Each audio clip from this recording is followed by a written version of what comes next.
Arguably, Brazil is only second to the United States for its importance to the impact of the sport of IndyCar racing. However, if it wasn't for Brazil, However, it wasn't Brazil that introduced IndyCar racing to South America. That distinction is held by its neighbor, Argentina. As a point of historical reference, many consider the 1971 USAC Champ Car season the first season of what fans would call contemporary IndyCar racing. It's not quite the modern era as it's related to technology, but 1971 featured all of the names and stars that we remember today, but it also ushered in the first all-paved oval championship and the introduction of the Triple Crown. 1971 is also significant. It was the first time that IndyCar was put on full display to the South American continent. While auto racing bug was about to bite Brazil, auto racing was already huge in neighboring Argentina, bolstered by their countryman Juan Manuel Fangio's 5 Formula One World Championships between 1951 and 1957.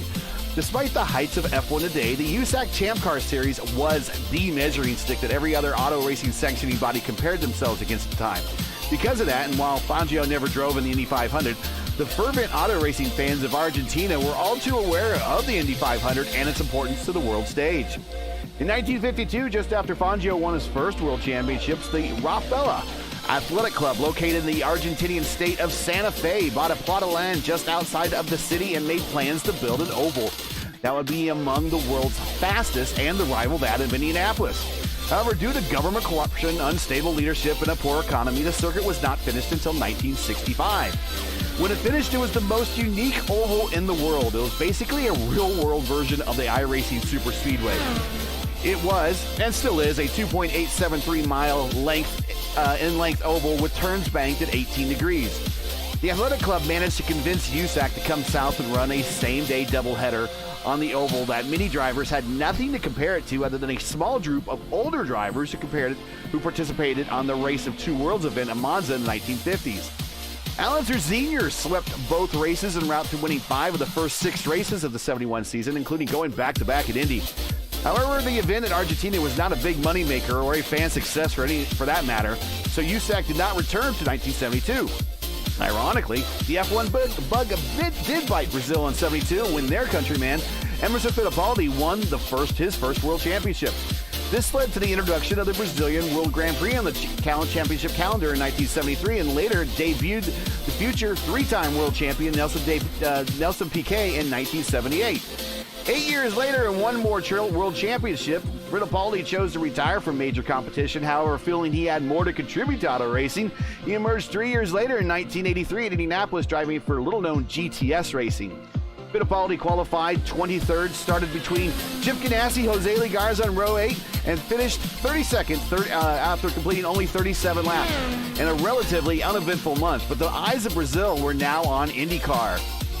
In '84, Fittipaldi returned to use his talent to land a couple of top 10 finishes for underfunded teams before being hired to race for Pat Patrick, ironically to replace an injured Chip Ganassi who suffered a career-ending crash at the '84 Michigan 500. Emo quickly parlayed this into again becoming the team's #1 driver and rewarding Patrick with another Michigan 500 win in '85, putting the Brazilians squarely on the auto racing map in America as one to watch. Meanwhile, in F1, a Brazilian newcomer named Ayrton Senna emerged, putting his talent on full display by putting a very underperforming Tolman F1 car on the podium 3 times in '84 and giving Lotus 14 podiums and 4 wins in '85 and '86. With the success of Fittipaldi and Senna, the door was open wide to the sport as more owners were looking for the next Senna, Piquet, or Fittipaldi to fill the available seats. 25 years after making their debut in Profela, IndyCar returned to the continent and made their first debut race in Brazil at the 1.864-mile or 3-kilometer trapezoidal Emerson Fittipaldi Speedway Oval in Rio, further strengthening this bond with the sport and opening more doors to more drivers that forever have changed this sport's history. Hello again, everybody. I am Gary Gatto, and welcome to Race First coverage of Championship Tuesday. It's the final round of Season 2 of the PRI Formula Indy Series, coming to you from the Interlagos circuit in Sao Paulo, Brazil, for the Midwest Kidney Warriors Grand Prix of Brazil.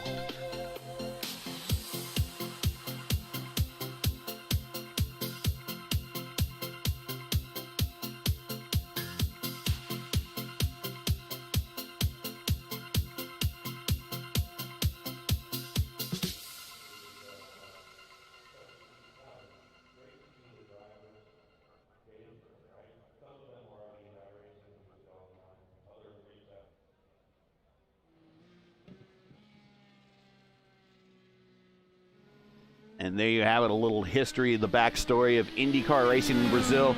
IndyCars have never raced at Interlagos, but you saw us about a season ago race an exhibition race here. We are back again for the season finale of Season 2 of the PRI Formula Indy Series. Welcome to Championship Tuesday. I want to thank everyone for joining us at home. Currently provisionally on the pole is this man right here, João Di Gregorio, home track for the man. He is currently on the pole with a time of 1:17.614. Gavin Sanders, the defending champ, his last race wearing the #1 badge. He is currently just a tick back at a .037 deficit to Di Gregorio. Alex Van der Sant, VDS there in his rookie season, is currently provisionally P3. Johnston, after his second win of the season, being the first repeat winner this season, currently provisionally P4.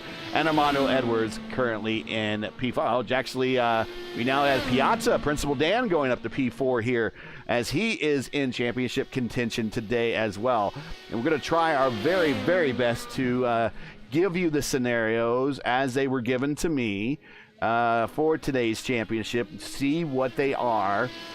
I'm going to find these here real quick. So, in order for Dan, Dan needs to win and have Nate Seifert finish 9th or worse, or 10th or worse if with 2 bonus points. Nate Seifert, for him to win, he needs to finish 8th or 9th with 2 bonus points to clinch. Caleb Bency has a little bit of a longer haul here, and he needs to win, and he needs for Nate to finish 20 or worse, or Dan to finish 6 or worse. So that is currently the championship scenarios, and we will show you the current driver standings right now. This is where they stand. Seifert with a 274 point total here on the championship going into today, with Principal Dan at 253, and only 20 behind Dan is Caleb Bency with 233, and a distant 4th, not in championship contention, but still can have himself a good finish today. Gavin Sanders with Kamagoya Esports at 213, and Rodrigo Munoz, after a good race at VIR, has propelled himself past the 200 century mark there. Double century mark, excuse me, and he is at 205 in P5, 15 ahead of Alex Van der Sant.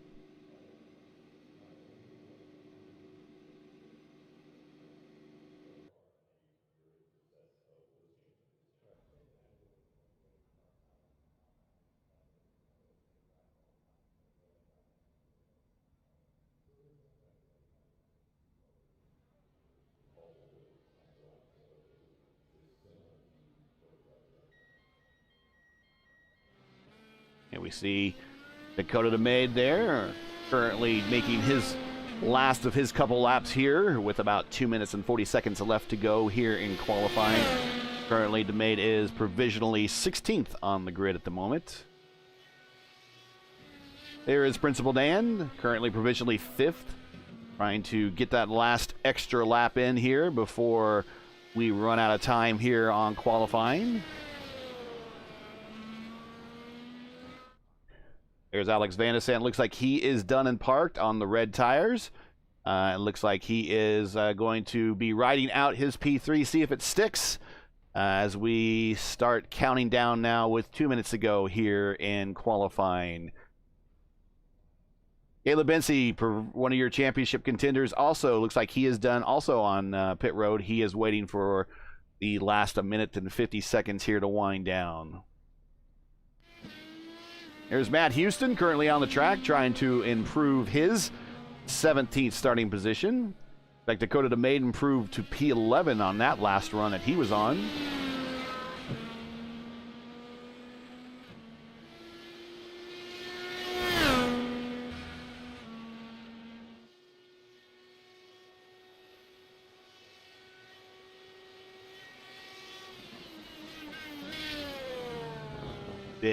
Hitting those bumps right there. A bit hazy today on the subcontinent.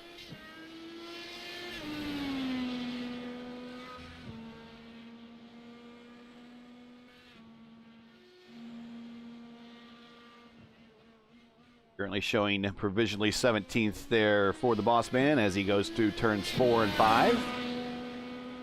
We decided to bring back the track map again this week, since it's a track that if you're a IndyCar fan that you're not too familiar with, if you're an F1 fan, you probably know this one pretty well. See him going through turns 6, 7, 8, and 9, the infield portion of the track as they go uphill. A lot of off-camber areas. You're going to see a lot of cars with that right front locking up and not necessarily spinning as it comes off the ground there on that turn, turn 10. And these cars racing uphill on one of the longest uninterrupted portions of being on the throttle that they'll be on all season long, right here, Interlagos. 5 seconds remaining as we will get ready to run down tonight's starting lineup for the finale here in Brazil.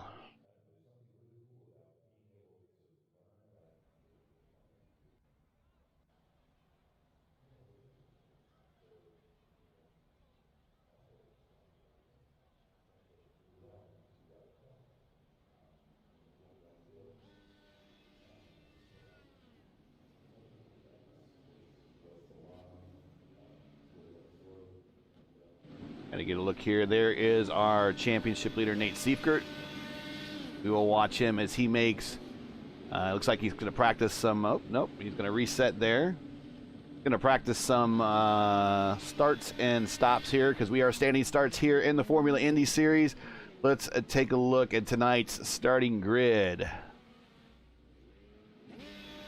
As you see, P1 and a home race for him, João Di Gregorio. He is currently P1 on the grid, followed by our defending champ wearing the #1 badge for the final race this season, representing Canada and Kamigoye Esports, Gavin Sanders, P2. Principal Dan, one of our championship contenders today, P3. Alex Van de Sant, P4. He's one of our Rookie of the Year candidates.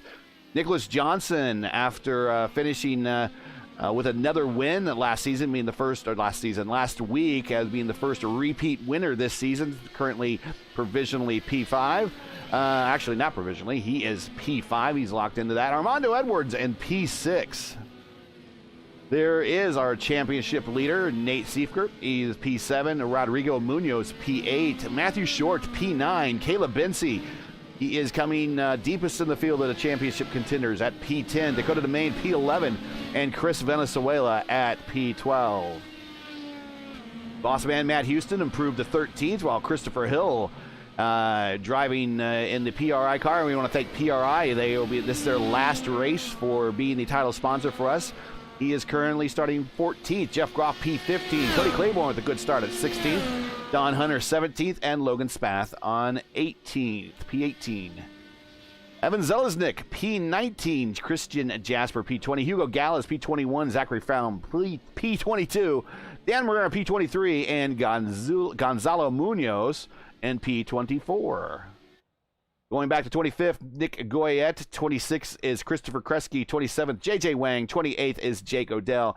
And 29th, and no time on the grid, is Charles Baldwin. And that's the 29-car field as we are getting ready to grid up.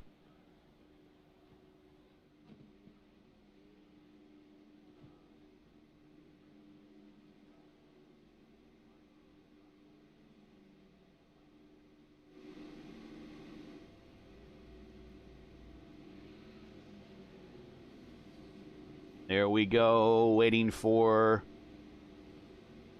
everyone to pick their tires and to get ready to go. We'll fill you in on the fuel stints here.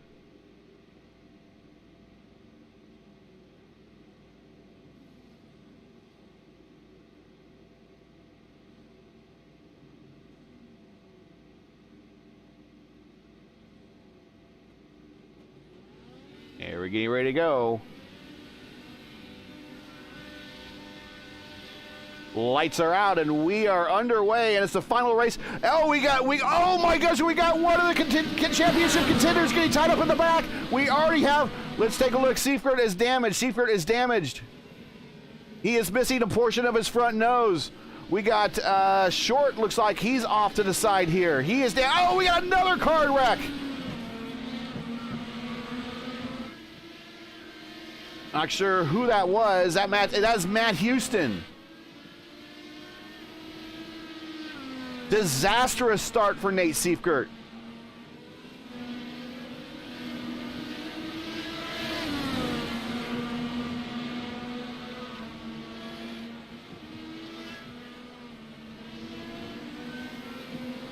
We are watching our championship leader right here as they are in the infield portion. And we got Jeff Groff, Don Hunter are trying ways to get around a very injured car of our championship leader. It has not started off good for our championship leader. There was an incident on pit road. It looks like Principal Dan got off to a slow start there. And that has opened the door here now for the championship standings to get really shook up here. And we are less than one lap underway here at the final event here for the Formula Indy Series.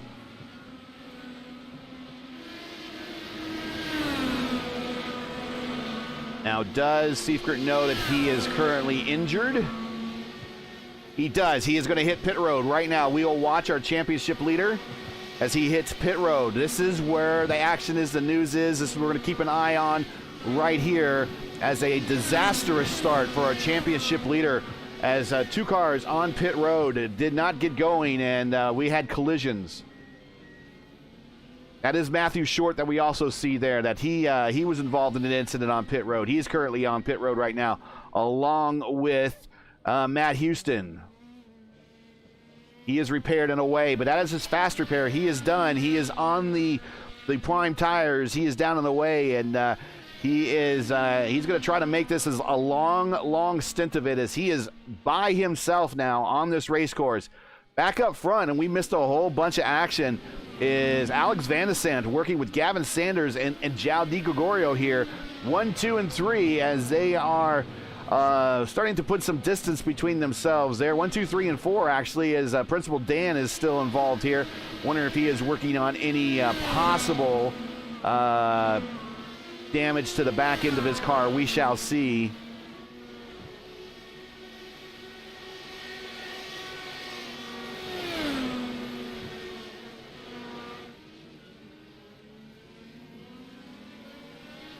Currently showing Dakota DeMaid there in P5.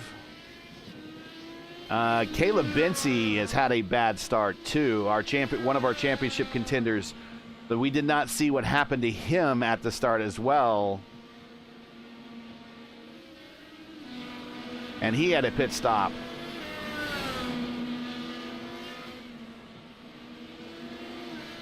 So disastrous starts for our leaders. And I'll tell you what, we might want to go back and watch this here on the leaders as this race starts to get underway. We want to see what's happening here, as typically we don't do this too much.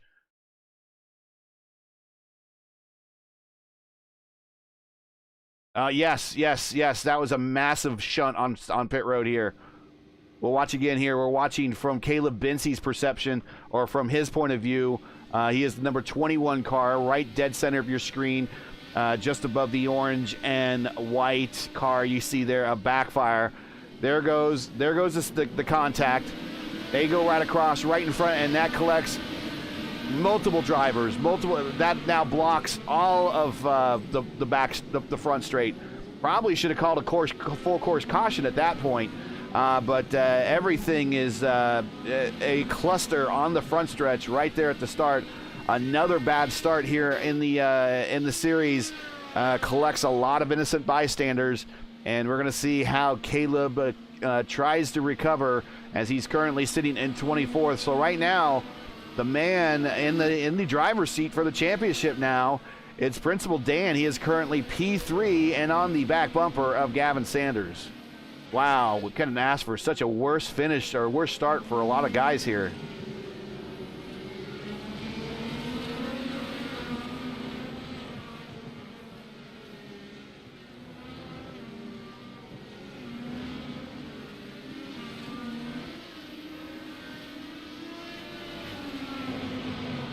Trying to bring back that track map too. Track map I pulled off to show you the full start, and not getting that back for some reason. There we go, lap 4 of 47 as we are watching now the leaders underway here.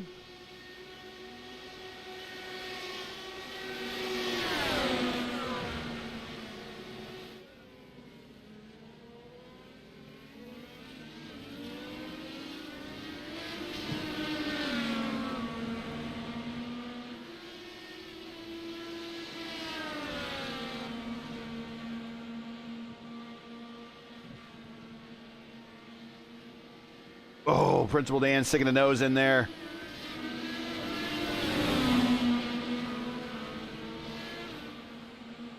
He smells blood in the water. I don't want to say Gavin's holding him up or anything, but he sees an opportunity here with his championship rivals having a rough start of it. But there is a reason why Gavin is the #1 car. He is the defending champ, and he is not going to pull over and let Principal Dan by any reason, by any means whatsoever. He's going to hold him back there as long as possible.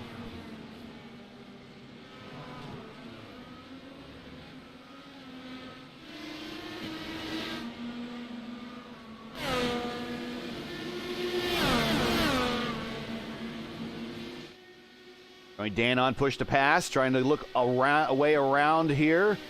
He is diving in deep into turn 1, and he gets the position on Gavin Sanders. Gavin on the prime tires, Principal Dan on the alt tires. Gavin is actually the only driver in the top 4 on the alt prime tire right now. Everyone else is on the alts. Currently taking a look at the rest of the top 5. Dakota DeMaid's P5, Cody Claiborne's P6, Don Hunter P7, Armando Edwards P8. Actually, Armando Edwards getting around Don Hunter there. We'll take a look at that battle. Chris Valenzuela P9, Jeff Groff P10. Cars involved in the first lap incident. We got a bunch. We have Nate Seifert, Jake Odell, JJ Wang, Rodrigo Munoz, Christopher Hill, Caleb Bency, Nicholas Johnston, Logan Spath, Matthew Short, Matt Houston, and Christopher Kresge, all involved in that incident on the start. Almost a third of the field. Armando Edwards started from the pits. That's probably probably the best thing for him. Give you a real quick idea of who is from the pits. JJ Wang is started from the pits, and then Armando Edwards was also starting from the pits. I think that's the only 2 drivers that had to start from the pits. Also holding penalties that started from pit road, but not in today's race. Robbie Otti, Thaddeus Murray, Cameron Perez, and Brian Kennedy. In case you're wondering, the track record here at Interlagos Circuit set by Valtteri Bottas at the time of 110.540, or a speed of 136.620. Give you some relation to what the fellas are doing right now. They're not quite on that pace. They're a little bit off it. Van Asant currently with a 118.9, Piazza with a 119.6. Indy cars really don't have the same level of acceleration as F1 cars do. Top speed Indy cars do, but not that level of instant acceleration that the Formula 1 cars have. That was set in, Valtteri set that in his Mercedes-AMG Petronas F1 team prepared F1 W09 chassis in qualifications for the 2018 Brazilian Grand Prix.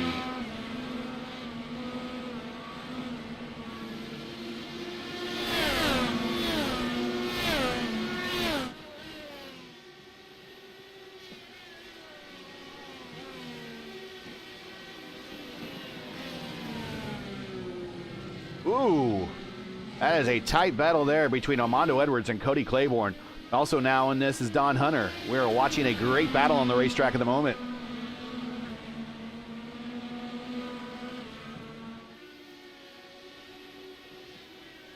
Oh!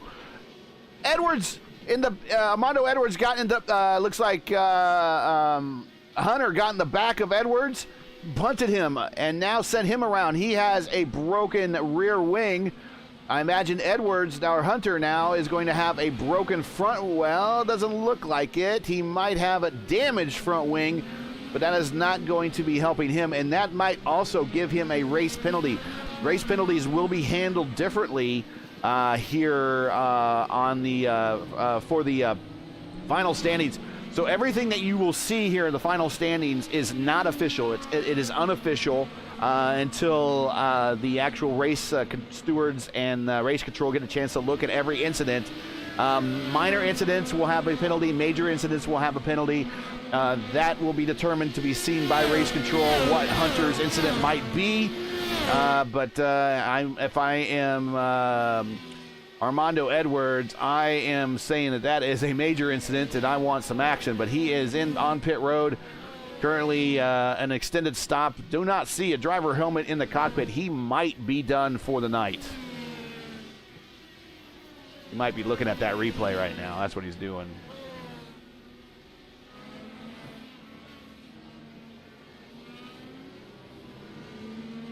Got a lot of information to show you here. We showed you last race results. Here we go. We'll show you that to you as well. Last race results there. The winner, Nicholas Johnson, with his second win of the season. Gavin Sanders with another podium for the season. Rodrigo Munoz with his first podium of the season. Also with solid finishes, Christopher Hill and Matt Houston. Matt Houston is kind of wishing that he could get that top 5 again tonight. He is currently sitting on pit road. Looks like he may be done. We'll see if he's... no, he's still turning laps, but he is marred down in 27th position. Team standings. Old Dogs have a 414-point lead, but right now there's only one of them versus the 2 race first cars. And right now, those race first cars are marred in the 20s. Caleb Bency, P23, and as we mentioned, Matt Houston, and P27. Nate Seifert, Ellen Zelenik, the FBR Motorsports guys, they are also marred down in the lower portions. Seifert at 16, but Evan in 10th. So they might be looking to make a move here. Backfire North with Munoz and Valenzuela. Valenzuela is currently P18.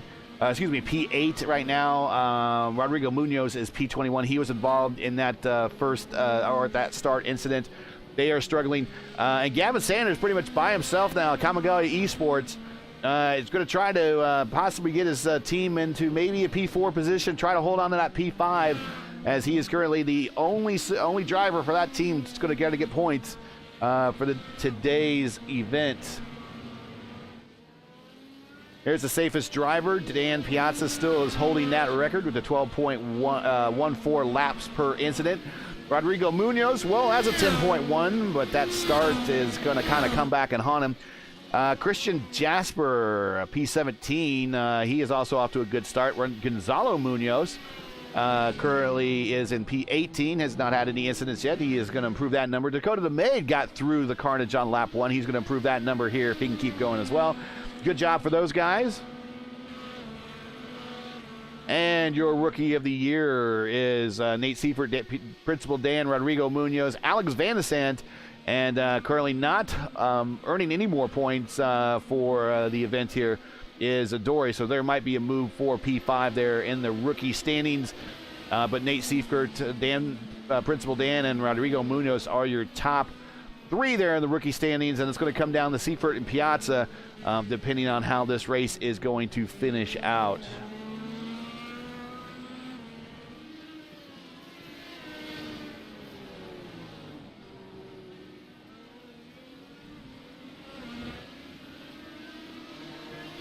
Take a real quick look, see if we can't get that track map yet back for you.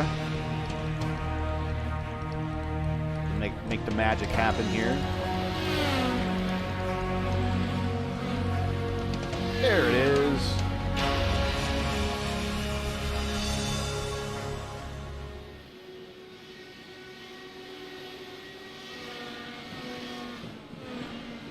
And we rejoin just in time for Alex Van de Sant, lap 12 scheduled pit stop, as he is hitting pit road right now. Can't really see him very well from these angles. Currently is gone to the prime tire, and he's back out underway. Going to rejoin possibly here in top 5, maybe P6, depending on where Jeff Groff reaches him. Nope, he's going to hold on to P5. So his first stop is done. Alex Van de Sant now currently P5 and waiting for the pit stops to cycle through and see where he comes out in relation to Piazza, Sanders, and Di Gregorio and DeMaid.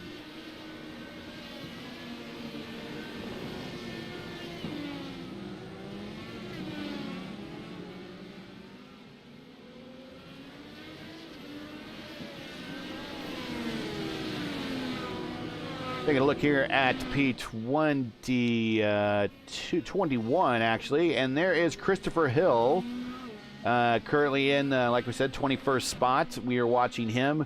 This is the last race for PRI as the title sponsor of the Formula Indy Series. I want to thank them for their involvement. And we will now take a quick word from our sponsors here. We need to learn more about PRI. I'm Christopher. I'm the owner and chief instructor of Precision Racing Instruction. I've been coaching racing and high-performance driving professionally for over 22 years. With experience in anything from karts to Formula cars to rally cars to sports cars to sim racing and a bit of everything in between, I can help you no matter what form of racing you do. We specialize in a precision approach to improving both your car control and racecraft to make you the best driver you can be. For a limited time, we are offering a special deal for anyone who mentions the Formula Indy Series, 15% off your first coaching session, either in the sim or in person. On top of that, I'm offering a one-time free video or data analysis for new students. Reach out to us either through Instagram or Facebook.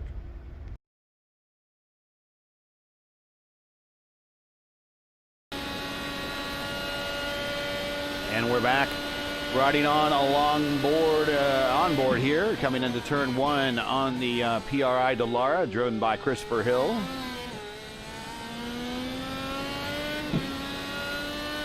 See the elevation changes here at Interlagos.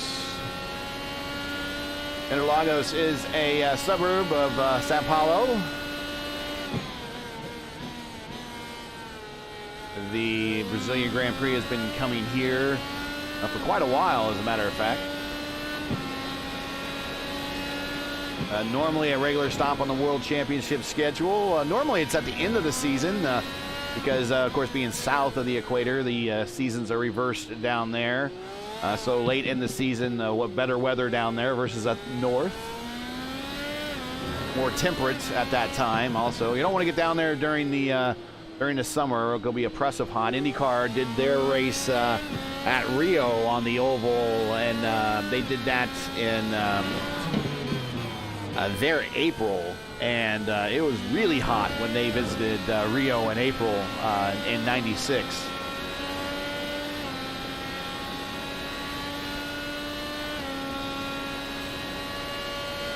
Getting back up to the front here. Championship situation. Checking it right now. There is our leader, Principal Dan, followed by Gavin Sanders and Zhao in P3. Zhao, home race for Zhao. Trying to get some race intel here from the drivers' information that they gave me. Fuel stint's about 20 laps, so we saw Alex come in a bit early for his on lap. See, he came in on lap 12. Yep. And so people, we've been told we might see 17, 16, 16. So if that's the case, we could see people as early as this coming lap starting to make dives off the pit road.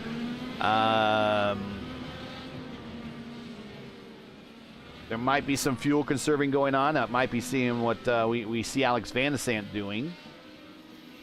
Alex Van de Sant in the box for 7.8. On pit road for a 23.6.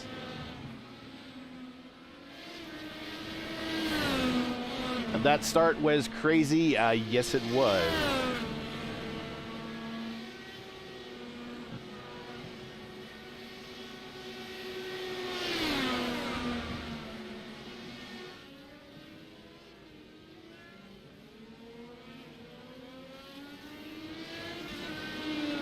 So let's check the championship situation now. So Dan needs to win, which he is in a position to do so right now.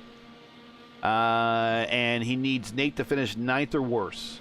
And he has Seifert in 10th. So currently, if we were to finish right now, Principal Dan is your championship winner by that scenario.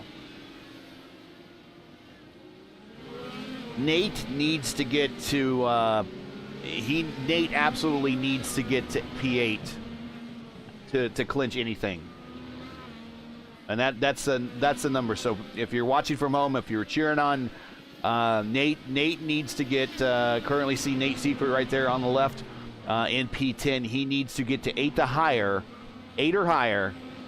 Regardless of where anybody else finishes, he wins the championship. That is the scenario as given to me.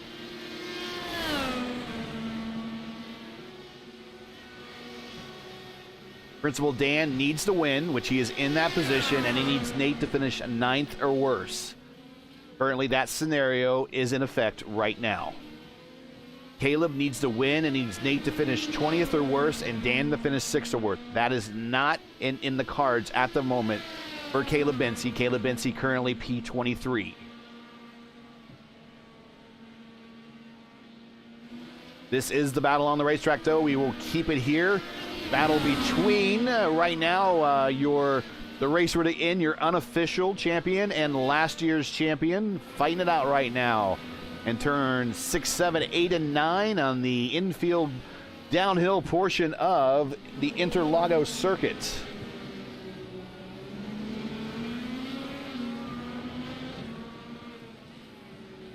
Now I do have some scenarios for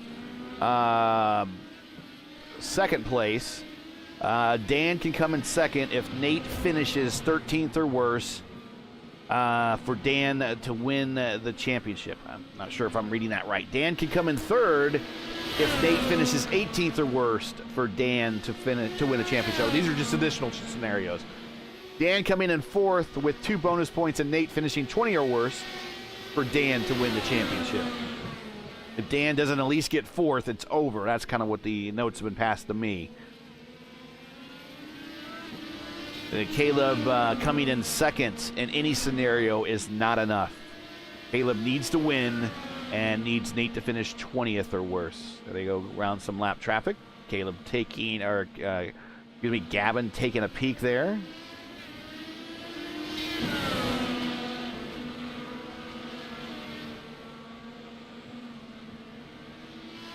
I want to take this time to thank all the sponsors this season that chose to sponsor a race and put sponsorships on the side of cars. Precision Racing Instruction with sponsoring Indianapolis.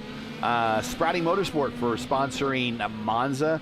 Sunset Arctic Graphics for sponsoring Laguna Seca. Majors Garage for sponsoring Imola.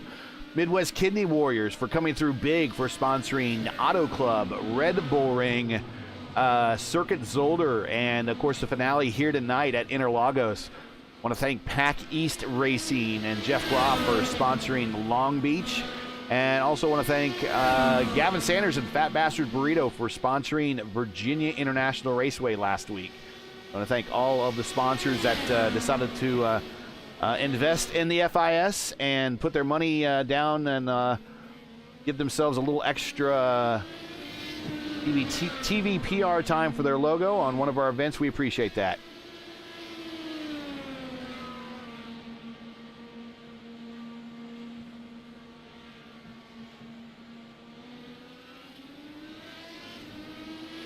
If you're interested in sponsoring for Season 3, you might want to contact, first of all, seek out FIS on iRacing. Join its Discord server and contact one of the admins currently.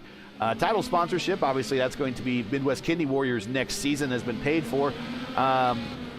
All the Pick a Circuit sponsors, those have all been bought as well, but there are currently 7 races currently needing race sponsorship. If you would be interested to doing that, contact the league admins and they'd be happy to talk to you about opportunities as well as ride-along laps, pole awards, and the fastest lap awards.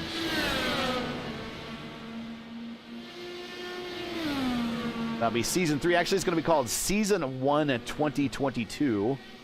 And it'll be actually mirroring the iRacing schedule. So far, have not seen really anyone hit pit road early that we thought.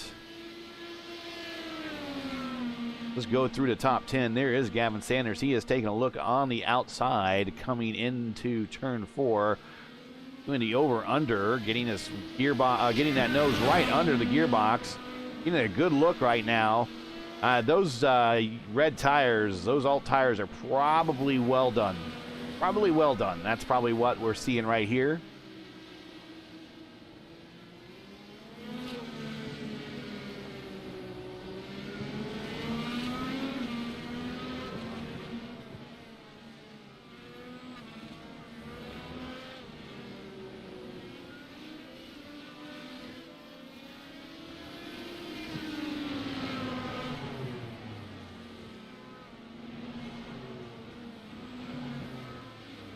Principal Dan on push to pass. He is already on his 5th. He is doing whatever he possibly can to stay out in front. We're looking at the best lap. Let's get back our intervals here going on here. Still is the closest battle on the racetrack. Hugo Gallas has a good battle going on with Chris Valenzuela. We're taking a look at that right here. They're about a second apart from each other. Backfire teammates. Same stable, slightly different team organization there. Also, good battle going back further, and they're both hitting pit road. Oh, Jeff Groff locking it up, getting a little sideways. Both of the backfire cars hitting pit road. Evan Zelznick coming in. He's getting his pit road service. Nick Goyette coming in. Zachary Flaum coming in. Christian Jasper coming in. Charles Baldwin coming in. So everyone hitting pit road at the moment. Dean Valenzuela getting out ahead of Gallas. Jeff Groff also getting out ahead here. Go to the maid. P6 currently on the race course still.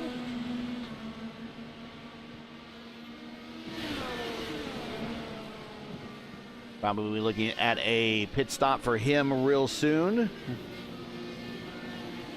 Christopher Kresge right behind him. Currently 28 cars still running. 29 took the start. Armando Edwards the only one showing out at the moment. And Christopher Hill on pit road. And he is coming off right now. Sanders and Piazza on pit road. Sanders and Piazza off pit road, and they maintain. But that puts Alex Van de Sant ahead of Principal Dan.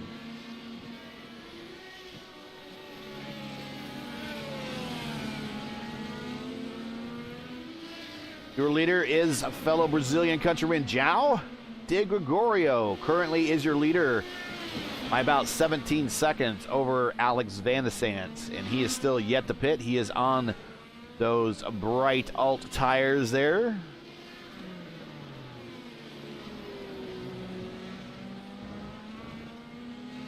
Seeing if he might make that move down pit road.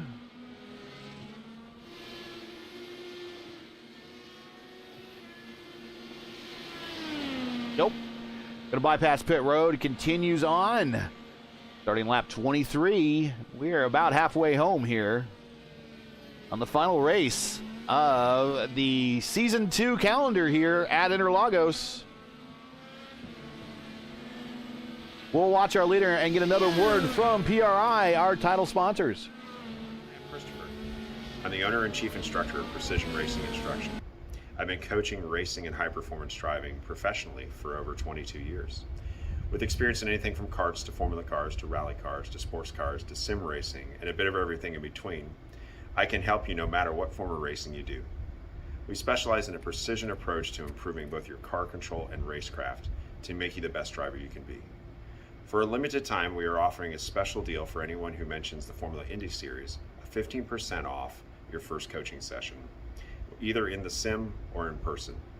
On top of that, I'm offering a one-time free video or data analysis for new students. Reach out to us either through Instagram or Facebook.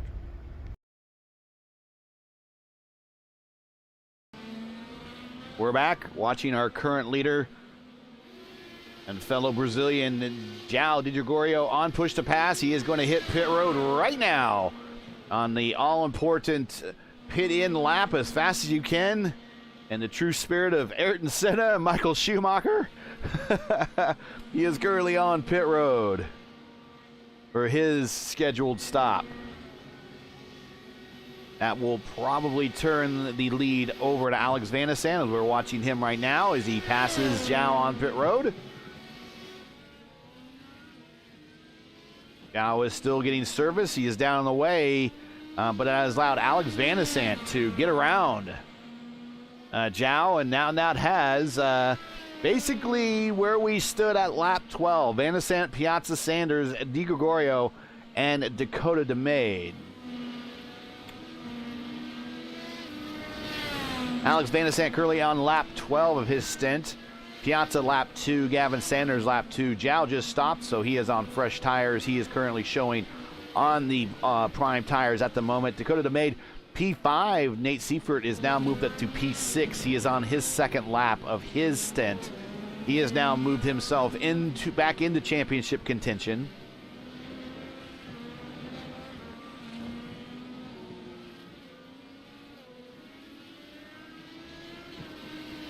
A lot of cars still on this speedway. A lot of traffic for our leaders to negotiate.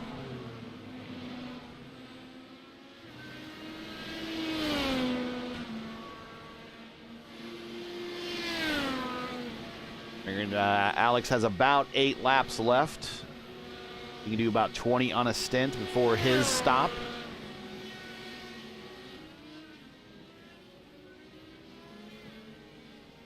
That will take him to we're on lap 25. But I'd like him to take him to 33, maybe, give or take. Yeah. And definitely get him to the end on that stop. So he's looking at one more to go after this. And all the pit stops for his season 2 of the PRI Formula Indy Series are done. He has a second, right out of a 2-second lead there.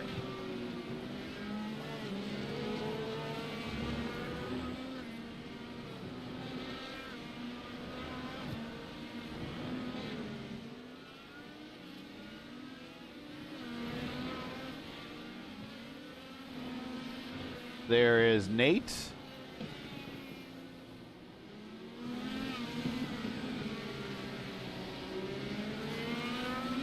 Trying to get an idea of where he is on the track.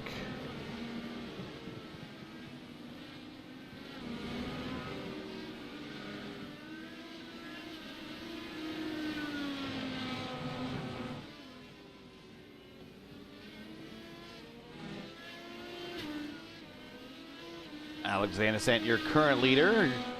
He led the first 12 until he stopped. Managed to break away of all of that. Well, actually, that happened all behind him.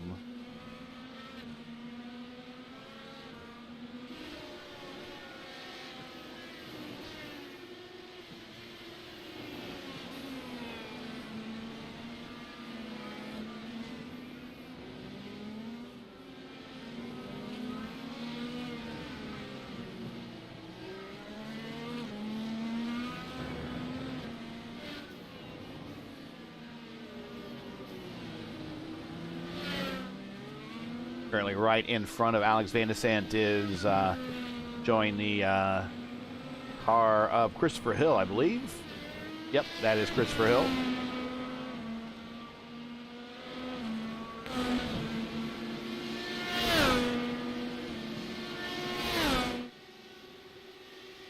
And Hill is the last car on the lead lap at the moment.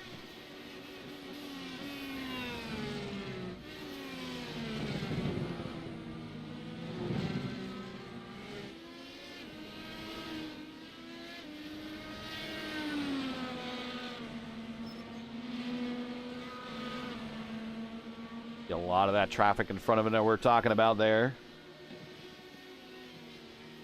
Take a look at next year's schedule while we have everyone here. We're about 20 laps to go in the final race of this season. We will kick off again, same time, same place. So 8:45 Eastern time. on youtube.com/RaceFirst. So make sure that you subscribe and hit the bell here on RaceFirst.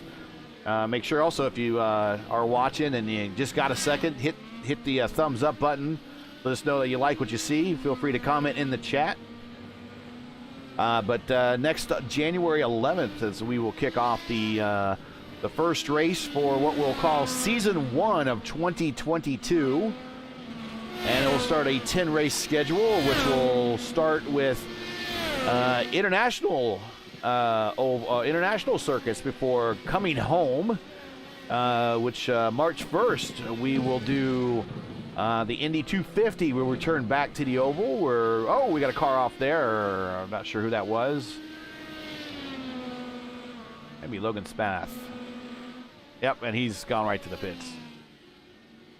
Going downhill, the back end wants to get light there, so that is a very difficult turn. Looks a lot tougher than what it is.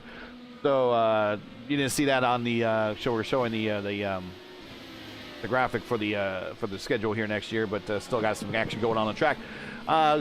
Anyways, Caleb Binsey, defending champ at Indianapolis. Then they go to Coda, Homestead. Chicago Street Course got to be interesting. And then Mid-Ohio to round out next season. So that's starting January 11th.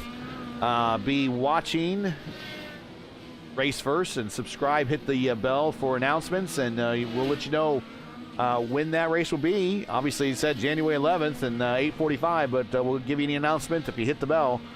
A way that make things easier for you.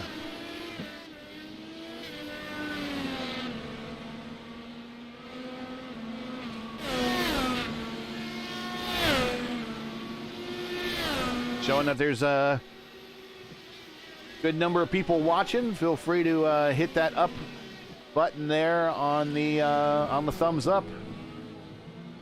Be a 1-to-1, right? Let's give it a like spike, guys.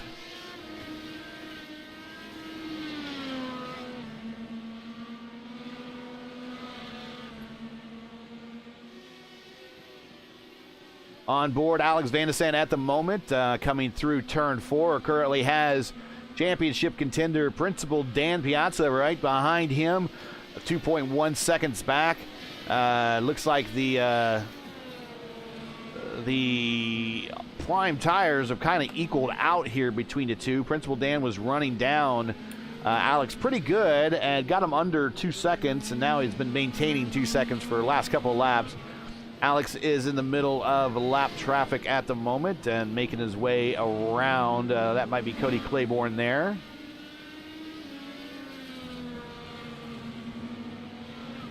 Cody Claiborne had a great start, and something happened to him. Not quite sure.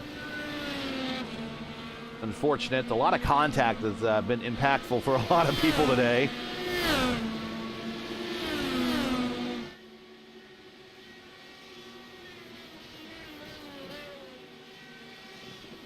Christopher Hill moving over, letting the leaders on by.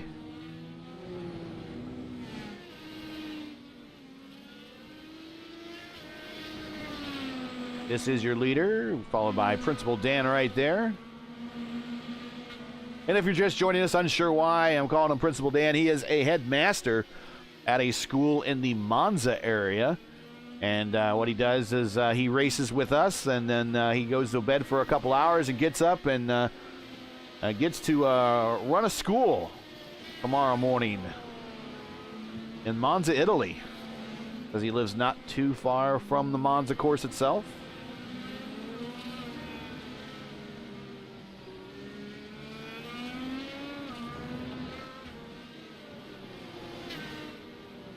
He has one win this season with us. Here's Gavin Sanders right here, P3, defending champ. He has one win this season too. A lot of bad luck though, and that's pretty much snake bitten his season 2 chance to defend and repeat here. Has finished very strongly though over the course of the last 3 races, and looks like he's going to try to finish it out strong with another podium, but still a ways to go as he enters turn 1 right here.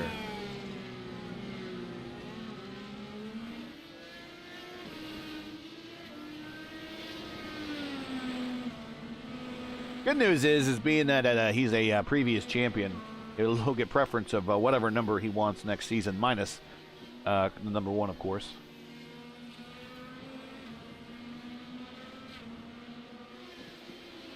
Right behind him, countryman João de Gregorio. D here is from Brazil. This is a home race for him. He's been in contention for a good number of FIS races this year, but for one reason or another, one situation or another, he has been snake bitten by a lot of bad luck too. We appreciate though he making appearances with us and sticking through. He's a great driver, adds to the overall talent pool here. Hope to see him again next season. That is João there, the Eco Big Bag liveried car there.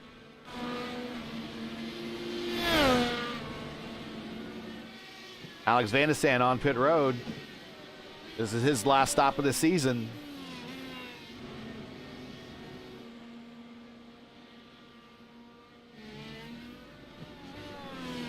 He is behind the pole. We're not going to be able to see him, but you're going to maintain the prime tires, the fuel, and away, and he is now done for the season on pit road, hopefully, barring any other incidents.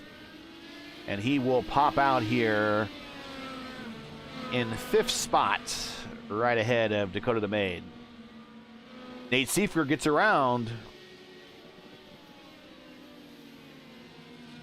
Seifker is currently on lap 10 of his stint. So he is looking at another 10 laps before he has the pit. We're not really sure how this is going to shake out.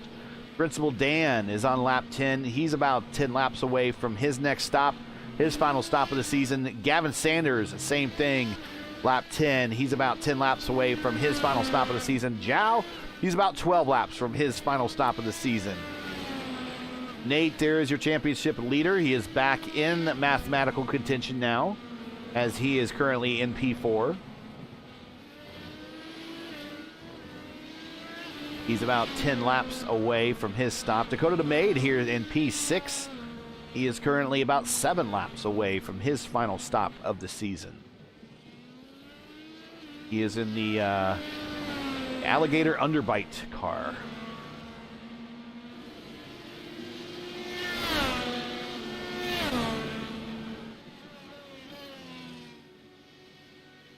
Jeff Groff right behind him in P7, working on a good finish for himself.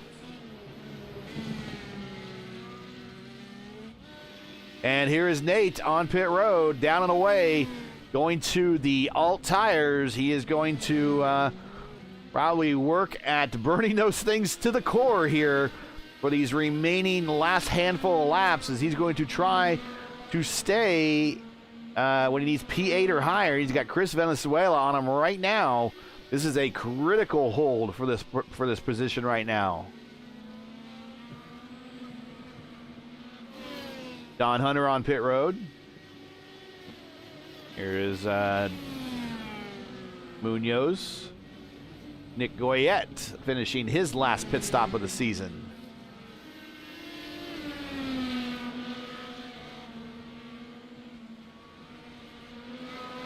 Let's go ahead and take a look through the field, see who all is still around. It looks like Logan Spaeth is done, along with Jake Odell, currently sitting in 28th. Here's Christopher Kresge in P26. He's about 7 stops or so from his final stop of the season.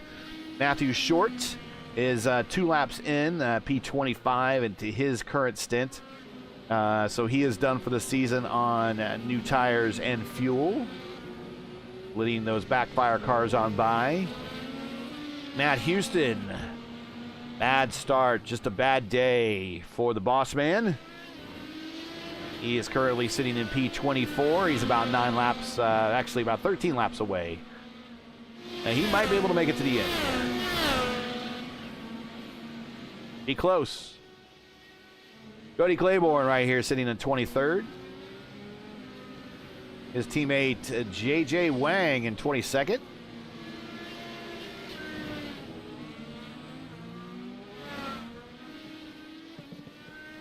Nicholas Johnson, after a disastrous start there, looks like he is teaming with, I think he's teaming with Matthew Short as they are sharing cars. So he has joined the squad.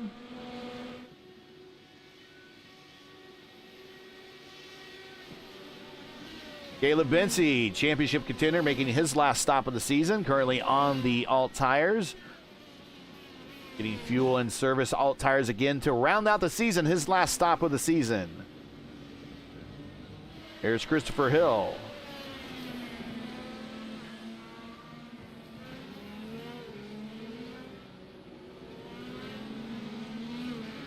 P19, Nick Goyette, this is a battle for position right here, right in front of him for P18.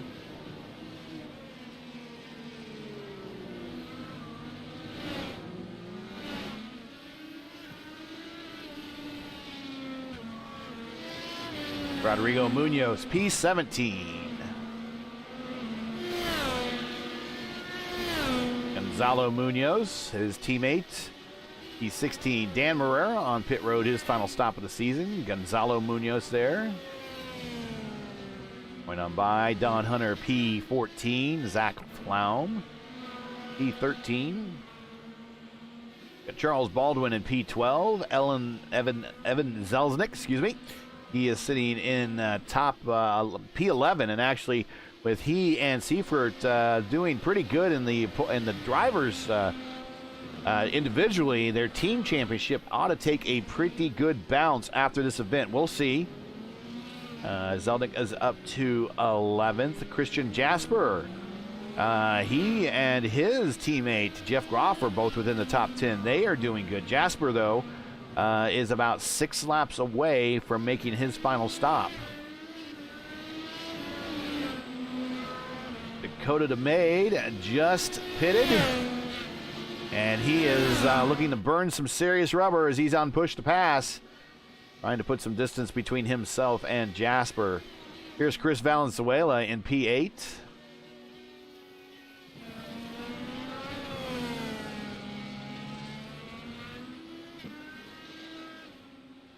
Uh-oh, Gavin said, something happened to Gavin. I think Gavin might have disappeared. I think we might have had a, and again, bad luck striking Gavin Sanders. He has disappeared, so it looks like he has had a ping fall through. So that brings up Principal Dan by himself. He still has about 5 laps to go before he has the pit.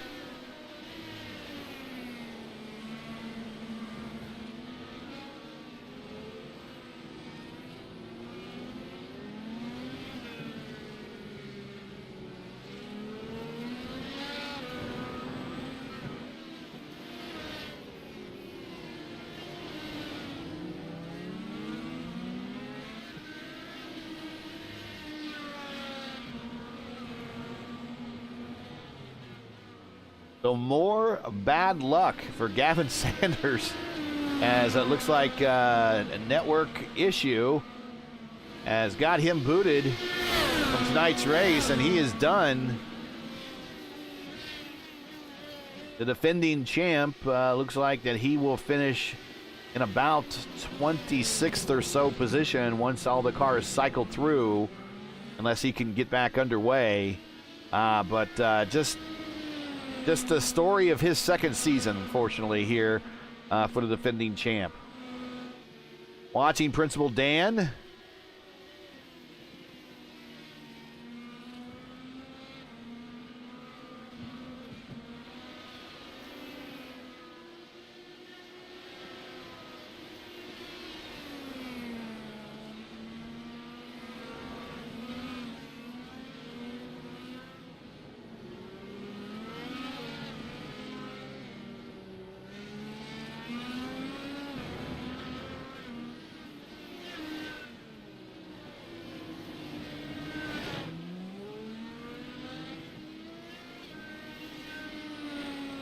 10 laps to go here in Season 2 of the Formula Indy Series. We thank you for joining us at home. We appreciate your time. Everybody who's watched a race this season. Really haven't got a chance to talk about Midwest Kidney Warriors. Tonight's coverage is brought to you by Midwest Kidney Warriors. Midwest Kidney Warriors is a 501c3 nonprofit organization that advocates life for those battling kidney disease. There are several kidney warriors needing a life-saving transplant, with many requiring a living donor. Please visit their website at MidwestKidneyWarriors.com or their group page on Facebook today. We want to thank them for their coming through in a big way for multiple races this season and being the title sponsor for Season 1 of 2022 of the Formula Indy Series next year.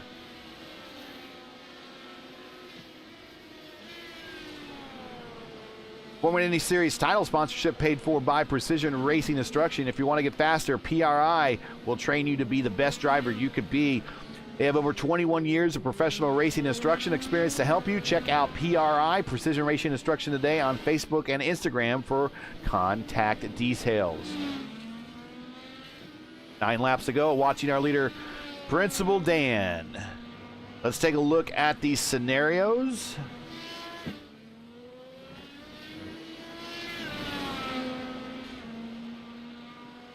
Dan needs to win and Nate to finish 9th or worse. And right now, Dan still has the pit, and Nate is finishing in 4th. Nate needs to finish 8th or 9th with the 2 bonus points to clinch. He is currently in 4th. He is higher than 8th.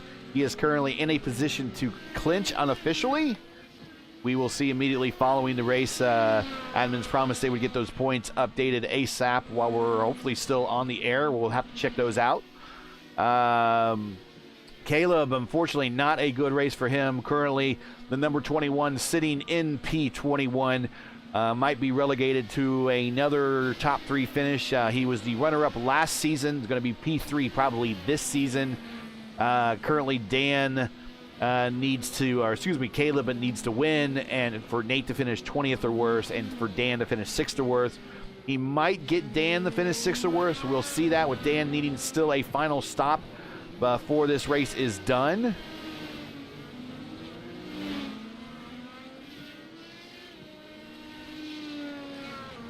Eight laps to go, with your leader coming through turns 12 and 13. On to the front stretch portion here, right after 14. Little hitch in the road coming up here. They call this 15. But pretty much they're on the accelerator nonstop from pretty much turn 12, maybe turn 13, all the way up to this point right here on the race course, which is turn 1 going downhill.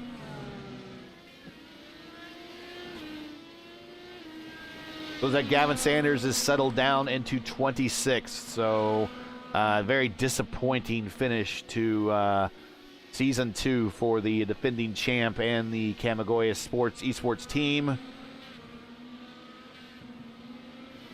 They did have 2 wins this season. They had an opener with their number 2 driver, which was Julian Altena.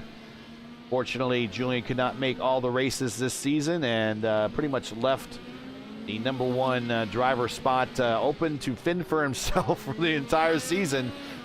And that has pretty much been the story of Gavin's season so far. Watching our leader right now, Principal Dan. Just noticing Muttley there on the rear side pod. If you don't know who Muttley is, make sure you look up Muttley on Hanna-Barbera.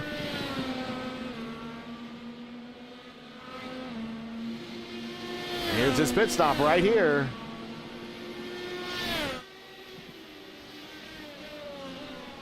Watch Zhao.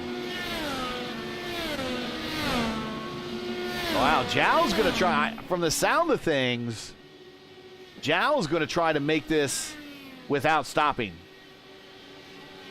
You could kind of hear that he was kind of feathering that pedal coming through that last turn. Let's get on board with Zhao and see if we can possibly hear how he is on the accelerator right now.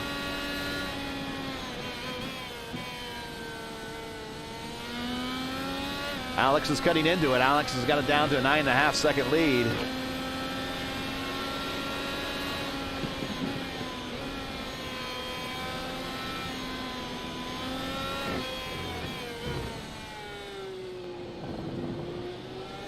Got a couple cars right behind him there.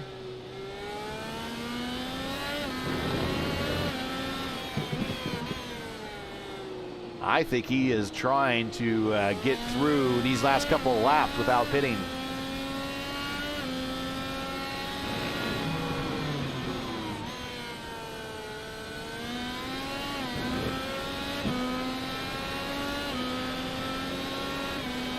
Yeah, short shifting.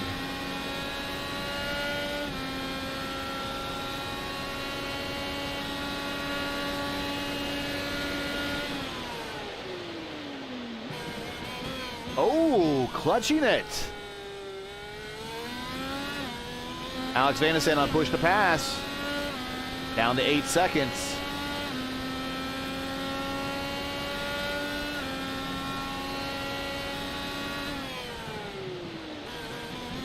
A lot of clutching there. I think Zhao's going to try to make this last stint go long here. Currently on lap 19.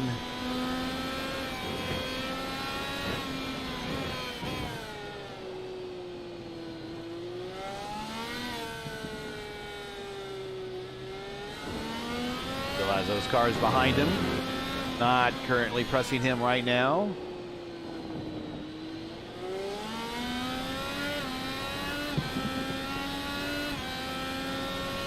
I tell you what, I don't think Zhao's going to use any push to passes if he can't. I mean, that's really going to impact his fuel mileage. Watch right here. He's definitely short shifting. Fourth. Yeah, he's not even waiting for it to get into the blue. So he's short shifting, trying to work out these last couple of laps here. Van der Sande on push to pass. 4 laps to go. Hear him clutching there. Coming into that final corner. Let's pop on board Alex and see what's going on with Alex.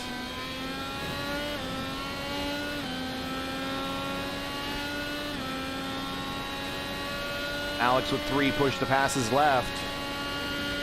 Got down to 8 seconds.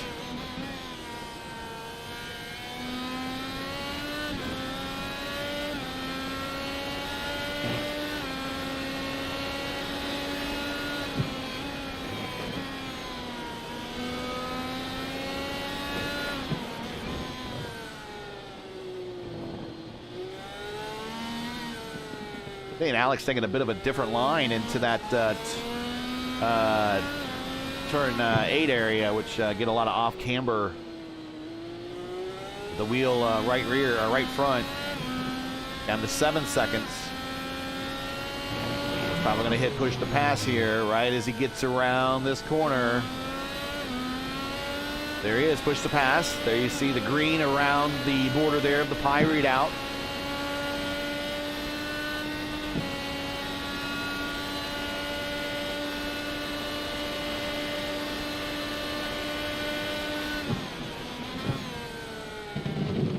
Oh, he's got Principal Dan all over him.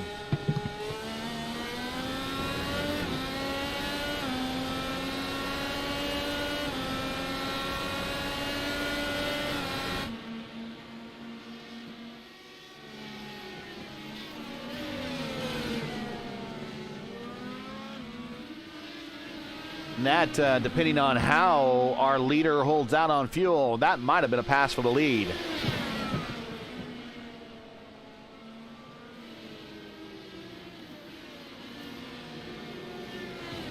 And doing everything he can. But this is, right now, the man that has all the cards laid out on the table, correctly played. It started off very badly. Horrendously. Started off with contact on the opening lap. Early pit stop, required a stop to get the front wing fixed. Off schedule on his pit stops. He's managed to work his way back up to P4.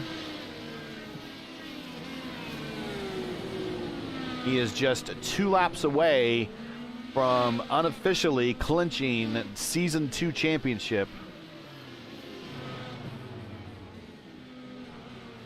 Pop up to the front here.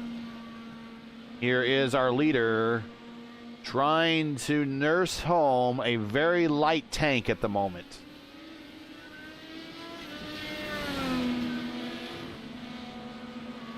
And right behind him, he has a hard-charging Principal Dan, who's 5.9 seconds back with a lap and a half to go, and Alex Vanessant 6.2 seconds back with a lap and a half to go.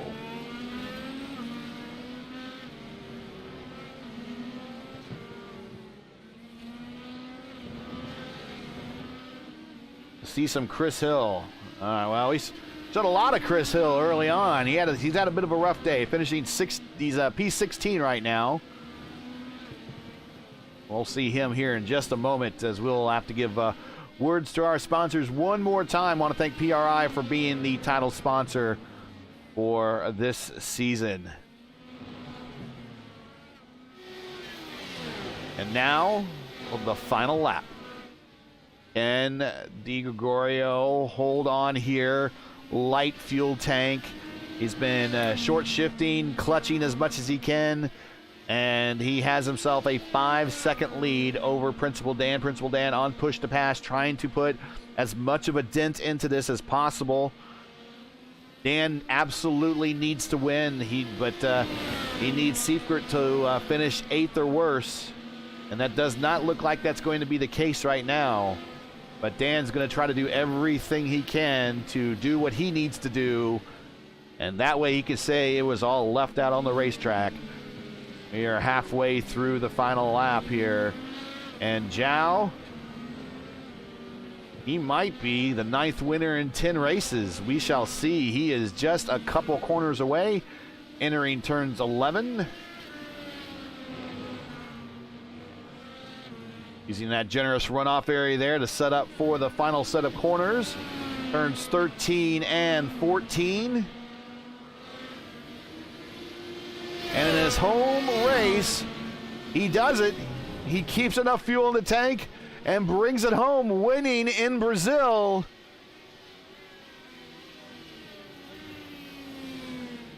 Congrats there to Zhao, finishing second. Principal Dan finishing third is Alex Vanessant, and now we wait for what is currently going to be the provisional, unofficial champion of the league coming through the final corner.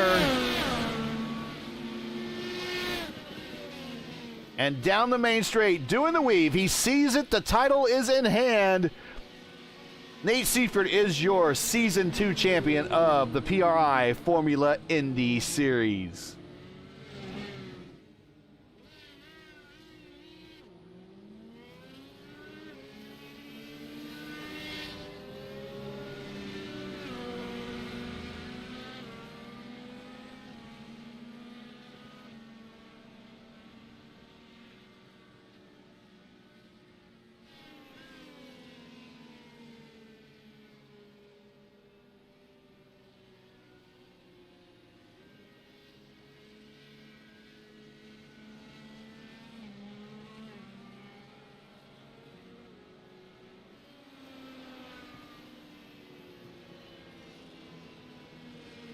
A little moment to set that in.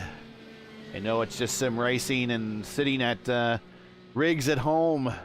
It's not the real thing, really, but for these guys who put in a lot of time, guys and gals who put in a lot of time, a lot of practice, investment in equipment, you name it, they nevertheless, it feels real, and it is a hard-earned victory.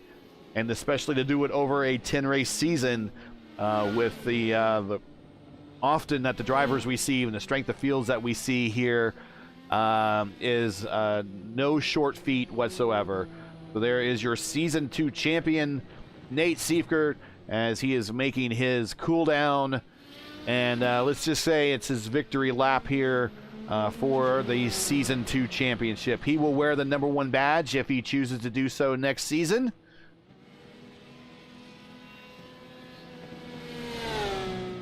As we watching him make his last lap around the course here. So let's see. Oh, now we're doing. Now we're going to do the burnouts here.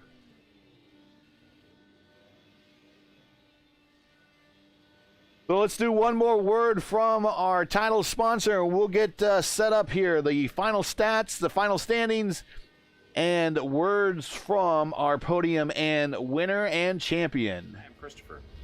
I'm the owner and chief instructor of Precision Racing Instruction. I've been coaching racing and high-performance driving professionally for over 22 years. With experience in anything from karts to Formula cars to rally cars to sports cars to sim racing and a bit of everything in between, I can help you no matter what form of racing you do. We specialize in a precision approach to improving both your car control and racecraft to make you the best driver you can be. For a limited time, we are offering a special deal for anyone who mentions the Formula Indy Series, 15% off your first coaching session, either in the sim or in person. On top of that, I'm offering a one-time free video or data analysis for new students. Reach out to us either through Instagram or Facebook.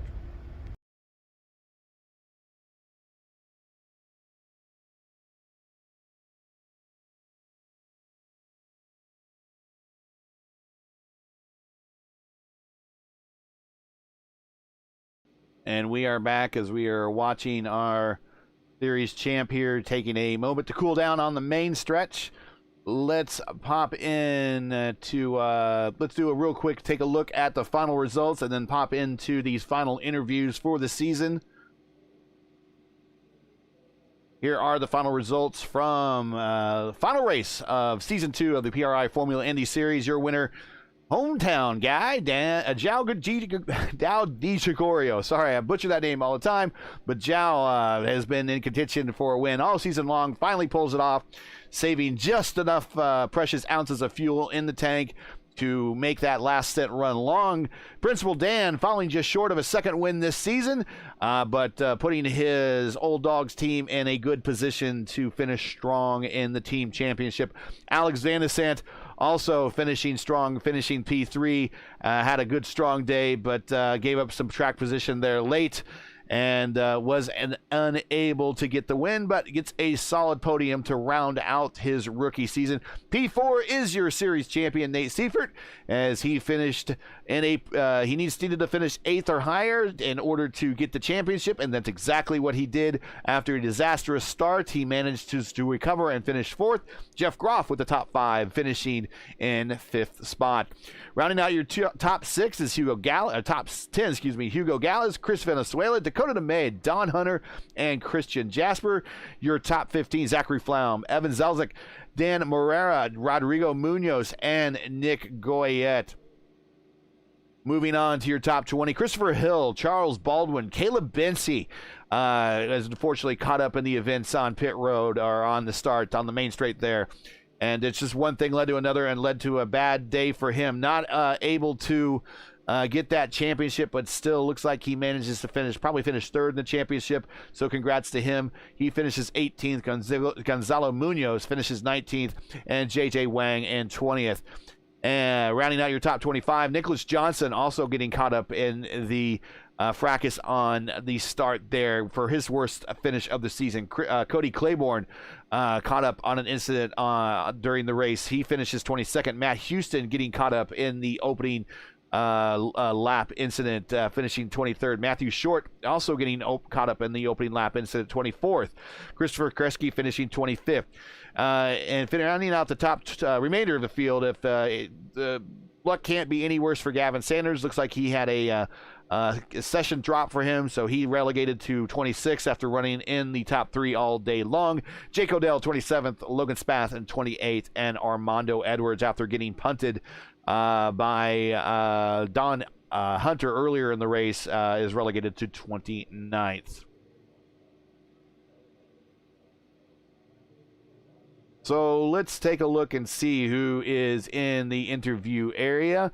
Let's get Alex in here first, finishing 3rd. Hey, Alex, P3, good way to round out the season on a podium. Tell us about your race. Obviously, you did not see what happened behind you at the start, so just tell us the rest of it. Yeah, oh gosh, I need to look back. I could tell after my pit stop something had happened, because there's no way with this field I pit 7 laps in and I come out 5th. So, yeah, hopefully, yeah, that didn't look good. But Yeah, just had a great launch off the line. Honestly, that's kind of what I expected with that strategy, with the Reds overtaking me then at the end. I just knew to have any shot of that strategy working, I'd have to get off the line good and get the lead within the first 1 or 2 laps before the Reds died in that first stint. And I did that. Uh, it just I had the pace. I built the gap. I needed the gap to be a bit bigger for after the last pit stop. It was only like 2 seconds, whereas I wanted like 3 or 4. So Dan caught me quickly, and then I had nothing for him with his fresh tires. But man, that was fun. I didn't feel ready for this race. I don't. I honestly still don't really understand this track very much, but I kind of had to learn as I went, and I just had pace for some reason, and worked out. Yeah, on the job training. Did you see or kind of guess the strategy that Zhao was on, and maybe saw that time clicking down as he was trying to conserve fuel? Did you maybe think there in the closing laps that maybe you and Dan would have a shot to get him, or did he just build up too much of a cushion on you guys and he could kind of coast home? No, I was pretty sure he had a solid cushion. When uh, who was it? When somebody in front of me finally pit, I think it was Gavin, when he finally pit before his issue, and I saw Zhao in front of me, I knew based on his first stint he was probably going to go for the one stop, but then the gap just kind of stayed at 10 seconds, and I wasn't like taking it easy, but like I knew if he was saving as much as he needed to, like, then the gap should be closing more. So I was kind of expecting him to pit, but then at the end he's still up there. So I guess he was had to make a save in the last few laps. Yeah, he's definitely doing the clutching and coasting and short shifting. So he was doing every trick imaginable to make that last stint a little bit longer. But plus, it was a home race for him, so I guess he had a little extra incentive to win. My guess is we are going to see you for the next season, hopefully. Yep, that is the plan. I've had a blast this season. Just great track selection. It looks even better next season. Bathurst is on the schedule, which is going to be just absolutely insane. So yeah, really looking forward to it. And yeah, thanks to the admins for putting on an awesome league. Shout outs and anybody want to say hi to before we let you go? Yeah, big thanks to the folks at 3 Crowns running their livery today, as well as my regular sponsors, lmcgear.com, Happy Trails Chili Company, and shout out to Dakota DeMade with Sunset Arctic, putting together a special livery for the VOR race coming up okay. in a couple weeks at Daytona. So that'll be awesome. So yeah. Hopefully we don't all wad those up like in turn 3 on the last lap if we all make it that far. We will. Well, congratulations on the season-ending podium. We'll see where the points shake out, but unofficially, looks like that you have a pretty good finish for the season. So congrats, and we'll see you next season, and I'm sure we'll talk in a couple days. Yeah, thanks, Gary. Yep, take care. That is Alex. Let's bring down Principal Dan. There he is, Principal Dan. Congratulations on the P2. Please tell us all about your day. Oh, it's a very strange day. I'm happy. First of all, compliments to all the organization. It was a very good championship. So I can only thank all the people that work to allow us to have all these fun. Very compliments. Compliments to Nate because he did a very good championship, and it's correct that Nate win this championship. And compliment to Joao. I don't know how he was able. Probably I don't know. He drank some fuel. I don't know. He's a magician. He was able to save fuel. So very compliments. I try to do my best. I was a bit worried because at the start of the race I have some freezing of my Oculus. Very, very little freezing until the end of the braking for turn one. Then the system go okay. And I try to do all what I plan. I really hope that the team championship could be for all dogs. And yeah, for the race was quite okay because I have a lot of time with no car in front of me, and I'm some battle, but probably only the final battle to take the second position. But I was on the red, Alex was on the black, so clearly for him was very, very difficult Yep. to protect position. And yeah, very tired, but very, very happy. What time is it there in Italy? In this moment, 4 o'clock a.m. And when do you get up for school?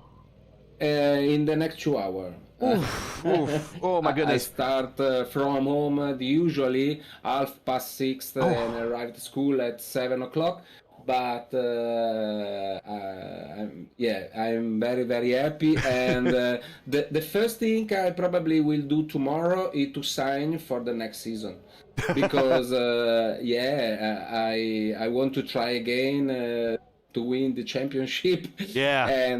But first of all, it's very, very good championship. And I believe also the level of the champion of this championship was very, very high. I agree. Yeah. I agree. Well, we'll let you celebrate your P2, and we'll let you go to bed here, so you're not going to be falling asleep in your office for when the kids need you tomorrow. Jao must have had an empty third leg or something, where he had just enough fuel there to get him to the end, because we were watching and we knew it was going to be close, and you guys were gaining, but just running out of time. But we're happy that we'll see you return for the next season. Please enjoy your time off. Hopefully we'll see you on some other courses. Maybe me and you will do some oval racing together. But congratulations, and if you'd like to, and I think your team will probably do pretty well in the team championship. We'll see here when those numbers are updated. But if you'd like to say hi to anybody, or congrats or shout out to anybody, go right ahead. But you definitely earned a well-earned. You did everything you had to do, really, other than Nate just finished and where he needed to finish. You did everything that you could, and you just left it on the racetrack. So if you have any shout outs or want to say hi to anybody, go right ahead. And I was also to thank Dory, because he did this night the spotter for me. Good job. So it was a special race. Also, him was not able to sleep before the race. Oh. Because were simple waiting for the start. So thanks again to Dory. But me and Dory will return for the next. There you hear it, just like General McCarthy, he will return. So there you go. Principal Dan will be returning with the Old Dogs team. We'll hope to see you again next season. Congrats, and get some sleep, man. Thank you very much. Bye-bye. Bye. There we go. Principal Dan. Love him, talking to him. Let's see who else that we need to get in here. Let's get our winner, the hometown guy.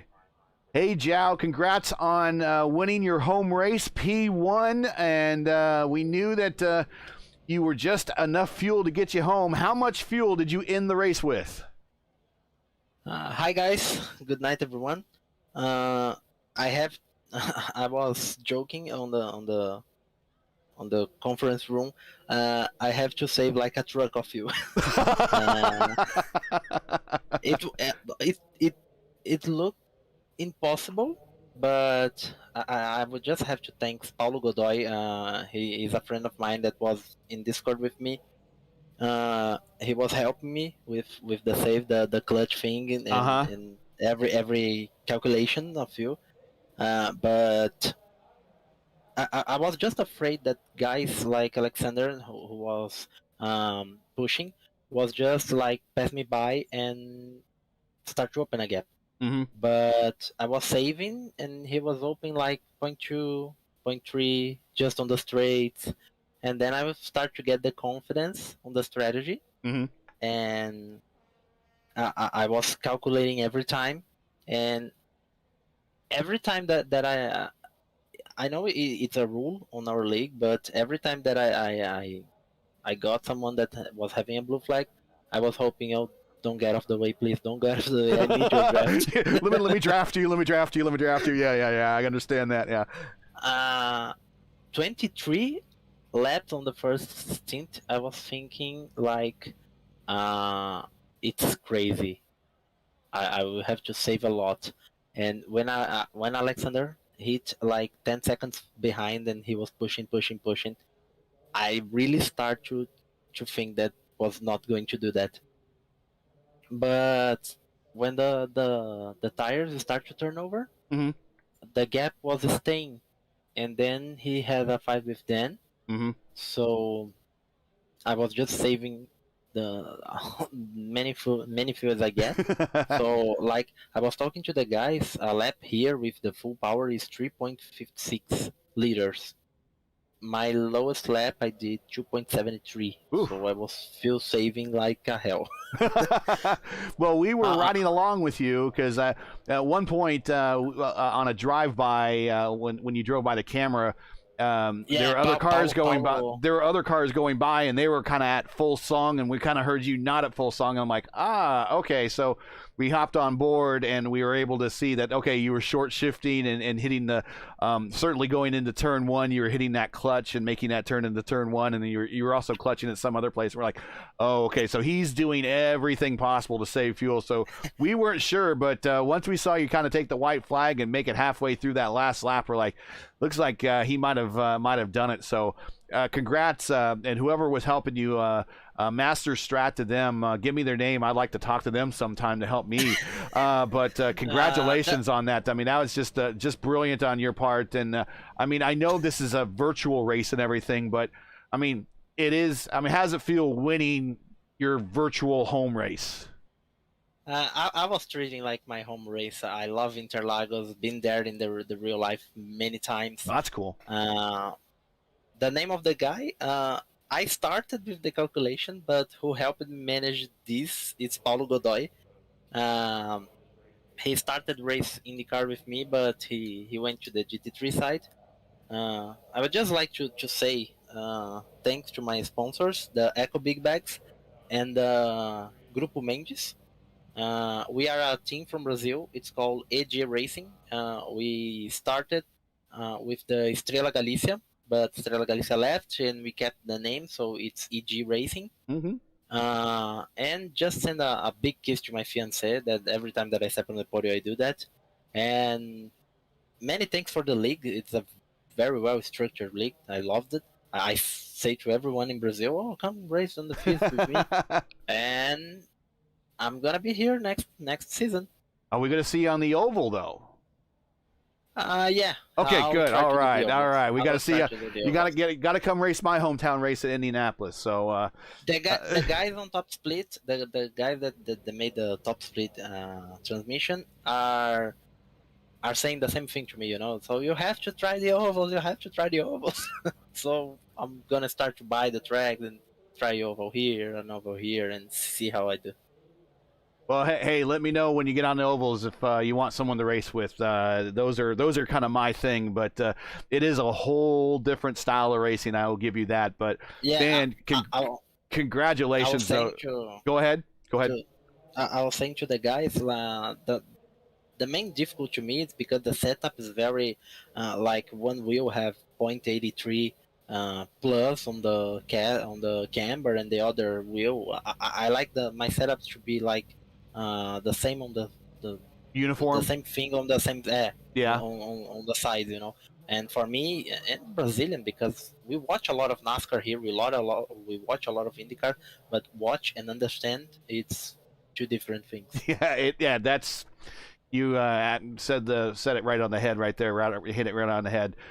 So congratulations, a brilliant strategy, a great win. Congratulations on winning on your hometown track.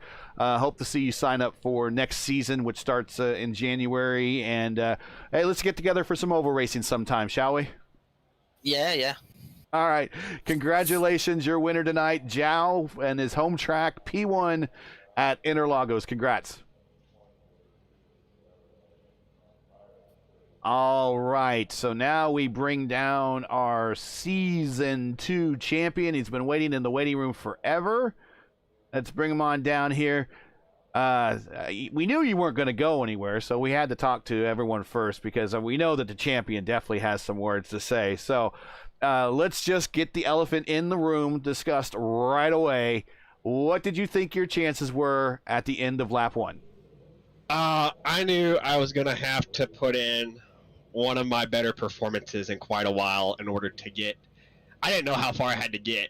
I knew, the preliminary, you had to get to. I knew that roughly I had to get to 5th, and I knew after I crossed the line at the end of lap 2, I was in 19th or something like that. I thought I got to pass 14 guys, and they're, the gaps I think was like 18 seconds. So I was very unsure, honestly. But once I got going, I was pretty consistent. I used the blacks initially to preserve my pace, and it really wasn't. Nobody gave me any trouble. Everybody, understood that it was a championship fight.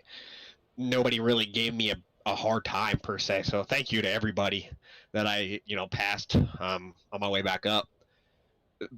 After that first pit stop, I was gaining on everybody. I was the quickest car at the end of that first stint, and I knew with the strategy I was going to do, I knew that second stint, the first 5 laps was either going to make or break my race.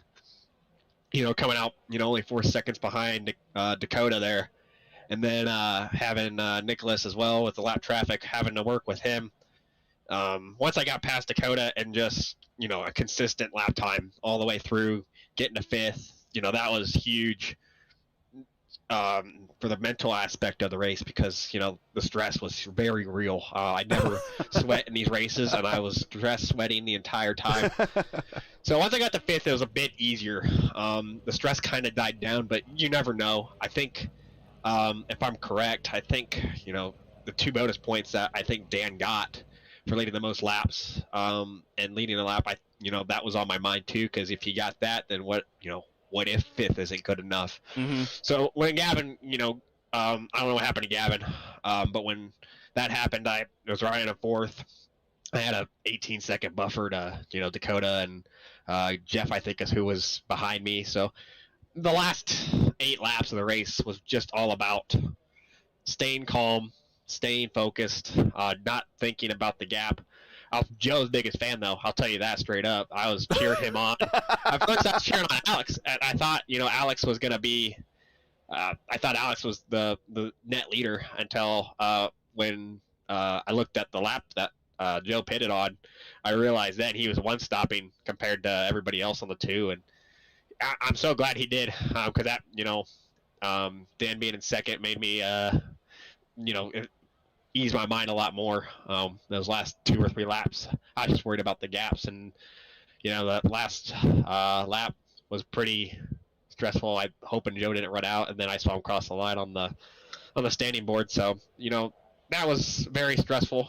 I'd like to not go through that again if I can. But yeah, it was crazy. Yeah, now I was given some scenarios, and I don't know how accurate the scenarios were, but for Dan to win, he needed to win, and for you to finish 9th or worse, or 10th or worse. I think it was like 5th or something like that. Well, yeah, so. Dan needed to win, and Nate needed to finish 9th or worse, or 10th or worse with 2 bonus points. For you just needed to finish 8th. or ninth if anyone had the bonus points over you to clinch. So once we were monitoring you, once we got you into, once we saw you kind of get up into 8th and 9th, and it's like, okay, now let's watch and make sure it doesn't fall behind this point. Caleb had the longest road to go. He absolutely needed the win and needed for you to not take the start somehow, which almost happened. And Dan to finish 6th or worth, which that scenario could have possibly happened at the if that first lap was anything worse than what it was. But Caleb kind of came out on the short end of that first lap as well. So. The standing starts, you live by the sword, you die by the sword, and the standing starts, people, I guess, kind of continue to need to work on those for next season. But that, I guess, if you got past the standing start, that was kind of the most stressful part of the race for you guys, is it not? Yeah, I mean, I myself would consider the standing starts, probably one of my stronger suits. You know, and I think I measured, you know, throughout the season, I've reviewed the starts. I think I've been the first to 60 on 8 of the 9 starts previous to this. So, I mean, yeah, the starts are very important for my race. You know, if I'm starting where I started tonight, like in 7th. So I knew the jump was going to be huge. And initially, that first 2 seconds of the race looked really, really good from my perspective because I had a really good jump.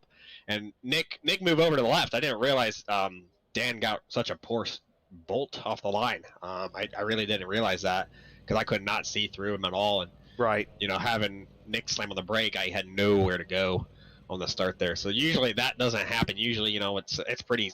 You get about 2 seconds to, you know, analyze, and I didn't get those 2 seconds tonight to evade anybody. So that was kind of, it sucked, to put it lightly, the start of the race. But you know, just getting it back to the pits was pretty stressful. I accidentally touched Dakota on the way through, and he somehow kept it straight. And yeah, just had to fight to preserve as much on-track time as I could, and I made it work somehow. I don't understand how I got back to the pit so quickly with that damage to the car, because it was pretty toast, honestly. Yeah, you had well, I mean, I'm not sure what you saw from your point of view, but from the broadcast point of view, you just definitely had a missing wing. We're not sure what other type of damage that you had beyond that, but you definitely had the missing wing, and we knew that wasn't helping any during the infield portion of the first lap. So the fact that you were able just to hold off of, I think it was Don Hunter and someone else there for just the remainder of that lap. Because those positions would have been positions that you would have had to make back up on the track if they would have passed you. So even keeping them at bay on the end of the first lap could have been pivotal in your championship run here. So, man, congratulations. I mean, if I don't think we could have written a better script drama-wise to see that out happen. Of course, we feel for everybody when that does happen, but when things work out, we're happy for you just as much as we are for the next guy. So, oh man, congrats on all that. The mic is yours. You have a full season of shout outs that you need to give. I know you got a win earlier this season, but the mic is all yours. You know, anybody you want to say hi to, thank to, whatever, go right ahead, because you definitely earned it, and you will be wearing the number 1 next season when it starts off January 11th. Yeah, thank you. It's been a while since I've been in here, so yeah. You know, the first and foremost, thank Midwest Kidney Warriors for hopping on board this season. You know, they're a great support group, not just for myself in this racing that I do, but they support so many other people in their search for, you know, a kidney or a living organ donor for that matter. So, you know, they are an incredible organization. I'm privileged and thrilled to work with one of the individuals that helps run that organization. So I'm very thrilled that, you know, he came on board. He saw a vision and he shot for it. And, you know, it's been incredible to have them on board this season, have them on board next season for the Formula Indy series here. Just having, you know, an investment into the series, investment, you know, into the broadcast itself. So I'm very thrilled that we are continuing that partnership with myself and him, and then with the Midwest Kidney Warriors and the Formula Indy series for for next season. I got to thank Evan Zelensky for I just butchered that. Oh well. That's okay. It can't be any worse than me about 100 times this season. So yeah, but he did a fantastic job. He's normally not, he's not fighting for wins, but he does an incredible job working behind the scenes. His work he did last night was actually very instrumental tonight with the strategy. He did the homework behind the scenes to make it so that he analyzed it to know that what strategy I did tonight was the fastest strategy possible. So Evan did an incredible job with that, and I'm thrilled to have him as a teammate. Look forward to seeing what we can do maybe next season if how that goes. And then I got to thank, of course, just a couple guys that let me think here. I got to think here. I want to thank Butch Davis. He's a good friend of mine. He was in my ear for a race this season. He was going to join me tonight in my ear, but unfortunately he had an emergency that popped up. So I want to say, Butch, I'm thinking of you, of course. And then I want to just thank everybody in the league because, this has been an incredible league to run in. The atmosphere here is incredible. There's no animosity. There's no real fighting. And the racing is top notch, high quality. Most road course races and leagues, I'm pretty much winning almost all of them. So, having to fight every race, tooth and nail with a claw to even get anywhere is very fun, and it's nice release, honestly, to have that competition. So I want to thank everybody in the league. Thank Matt, Dakota, everybody who helps run this operation, because I've helped run leagues before. I currently help run a league, another IndyCar league, and it's a lot of hard work. Mm-hmm. So they do an incredible job. They have an incredible product. They have an incredible roster of drivers. They have a great broadcast. So thank you, Gary, as well, for broadcasting, all the races. I think you're my Achilles heel. The one race you didn't broadcast, I won. Yeah. So I might need to think about maybe getting somebody else in the booth. But thank you to you as well for putting on the broadcast and letting. We'll break that ice today. That's fine. Yeah. So thank you for letting the Midwest Kidney Warriors have a platform to be able to share their message.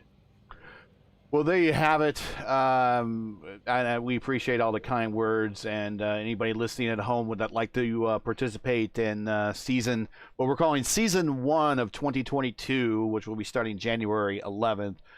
Feel free to search out the Formula Indy Series on iRacing there. Apply to join the league, join the Discord, network with your fellow drivers, and you too can be in the lineup for next season. I believe there might be some slight rule changes for eligibility, but most everyone that's been involved in the league for the last 2 years is certainly grandfathered in, and just as long as you meet the minimum eligibility requirements, you too can be part of this. And I participate in a lot of other IndyCar leagues, whether it be a participant or an admin or a broadcast, and short of just watching some of the strength of field races that you see on Mondays, leagues don't have very many high strength of field races, and this is almost second to none when it comes to strength of field races for a league. So if you're looking for the challenge, everything that Nate just said, it's not blown smoke or anything. It's definitely true that these guys bring their A game and they come the race. So we want to thank everybody for bringing their game to join us and to join everyone else on the grid. And we want to thank Midwest Kidney Warriors for being an important part of this season. I think they sponsored 5 races besides being on the side of 2 of your cars, but they've also stepped up to be the title sponsor for next season. So we look forward to talking more about and bringing more awareness to Midwest Kidney Warriors here starting in the start of 2022. So congratulations, champ. You are going to be wearing the number 1 again for the start of next season, but I would, if I was you, I would sleep very well tonight and not probably pick up the controller for the next couple days, just to kind of let things rest. Yeah, that's kind of the plan to a degree. So thank you. Well, congratulations, champ, and we will see you, if all things go well, January 11th when we kick off season 2 in Suzuka. Thank you, Gary. Appreciate it. And there you have it. That is the champ. We want to bring down, let's go ahead and bring down the boss man, and so we can get the admin's final words on the season. Hey, Matt, how you doing? You want me to bring down Dakota too? Yeah, go ahead. If right. I don't know what you're bringing us down for, but we'd be happy to come here. And I just saw that the broadcast had gone over 2 hours, Gary. Well, let's bring down Dakota real quick. Hey, I know that you guys we're working on a long broadcast here, but a lot of people had things to say and people to thank. You guys, particularly, I know, put a lot of work into this. 10 races, 9 different winners. You can't spell parity much better than that. Well, I think we're pretty happy about that. Yeah, I mean, I was hoping we were going to go for 10 out of 10, but there was always the hope for that. Yeah. Yeah. I mean, we got to 8, and then we for the first time probably said something about it, and then we jinxed it, I think. Yeah. I set it back at 5, so I'm super thrilled with what we had this season. Absolutely great performance from so many different drivers: Nate, Dan, Caleb, Gavin, Rodrigo, Alex, Jeff, Dory, Matt, Armando. Just so many great drivers in this field. I'm so happy to be running this league with them. Anything that you want to talk about next season real quick, and we'll go ahead and wrap it up? Well, first of all, I'd like to thank Chris Hill, Precision Racing Instruction, for sponsoring this season. Yep. But we have, you've probably gone over it, Gary, but we have an exciting schedule for next season. And we're bringing Midwest Kidney Warriors on board to be the title sponsor of that season. That'll be January 11th at Suzuka. That Suzuka was probably, everybody said it was like our best race at the end of season 1. So we're starting the season with that one, and hopefully it'll be a great one too. Okay, well, I just wanted to call you guys down to get your thoughts on the kind of the 9 winners and 10 races, and just how tight the championship was from start to finish. The level of competition that you brought every week. The great job at I know from kind of adminning, not being a full admin, but just kind of a partial admin in some other leagues, that it's no easy feat. So I just wanted to let you guys give your thanks to anybody that you wanted to give thanks to, and hear your thoughts on this season with the parity and what to expect for next season. So thanks, guys. I'll go ahead and move you back up to the waiting room, but congrats on a great season, and I will be joining you guys. Looking forward to season, what we're calling season 1 of 2022 here, coming in January. Yeah, and another thanks to Christian Jasper, who's our third admin race control. He helps us out quite a bit too. Yeah, can't forget about him. Yeah, all those graphics you guys see on the broadcast, those are from Christian. So he spends that time. He doesn't have as much time like all the time, but he gets those done, and we really appreciate it for it. And doing all race control kind of stuff too. Takes a while sometimes. Unofficially, have there been any incidents reported that might be impacting final standings? But obviously, I think the championship is secure. I guess we can say we think that the championship is secure for Nate up there, but we will have to review some things, I'm sure, from that start of that race there. But we'll... it's like the old USAC days where they would post the Indy 500 results, and it'd always say unofficial, have to wait the next morning. Just like NASCAR, the winner's got to pass final inspection. Oh, got to bring the car in for tech spec, yeah. So we, for those that don't know, we have a 48-hour window that protests can be sent in, and so after that, we'll have that meeting, and we'll post everything final after that. And just thanks to you, Gary, for broadcasting all of these. I think they've really improved over the course of the season. I know it's tough with 30 cars being up here by yourself, but you're doing a great job. Yeah, tell me about it. I need more oval races. Anyways, all right, guys, thanks a lot. I'll move you guys back to the waiting room, and we'll go ahead and call it out. But Matt Houston, Dakota DeMed, and then, of course, Christian Jasper, your 3 admins for the PRI Formula Indy Series. Thanks a lot, and then we'll talk to you guys later. Yep, thank you. Thanks, Gary. All right, well, that does it. There you see the on your screen the schedule for next season. Suzuka, Motegi, Okayama. That's going to be an interesting one. I've only seen kind of Okayama with like the Mazdas and the Solstices and stuff like that. Map Panorama, that'll be interesting. Mo Sport Park, that should be interesting as well. Then the coming home portion, Indianapolis, COTA, Homestead Road B, which would be interesting. The Chicago Street Course would be interesting because I really don't think that track, unless they kind of change it in updates between here and there, is really made for IndyCar racing, but we'll see how it goes. And then the, of course, Mid-Ohio, long-time home of IndyCar racing, or a long-time track of IndyCar racing for quite some time, will round out the season April 5th of next year. So join us again here starting January 11th for Season 1 of 2022. Which will be the unofficial Season 3. And everything is still 8:45 Eastern Time here, youtube.com/racefirst.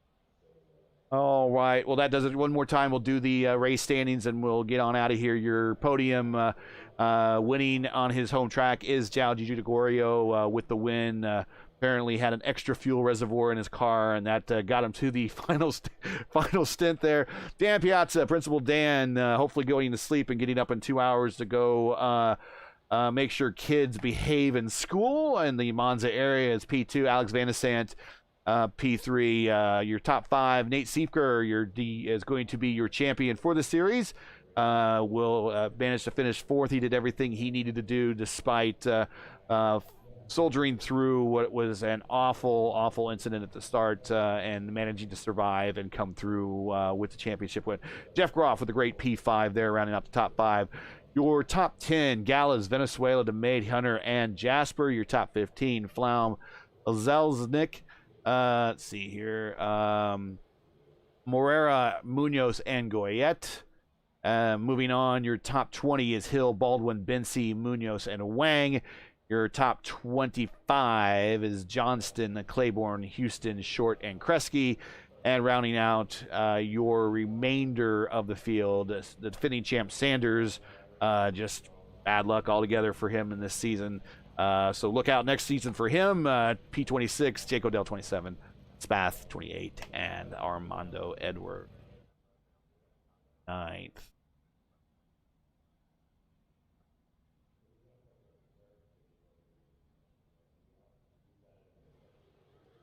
So I think that does it here, and we're going to get on out of here and let everyone have their evenings back. Thanks for taking time to listen to these extended interviews and everything. So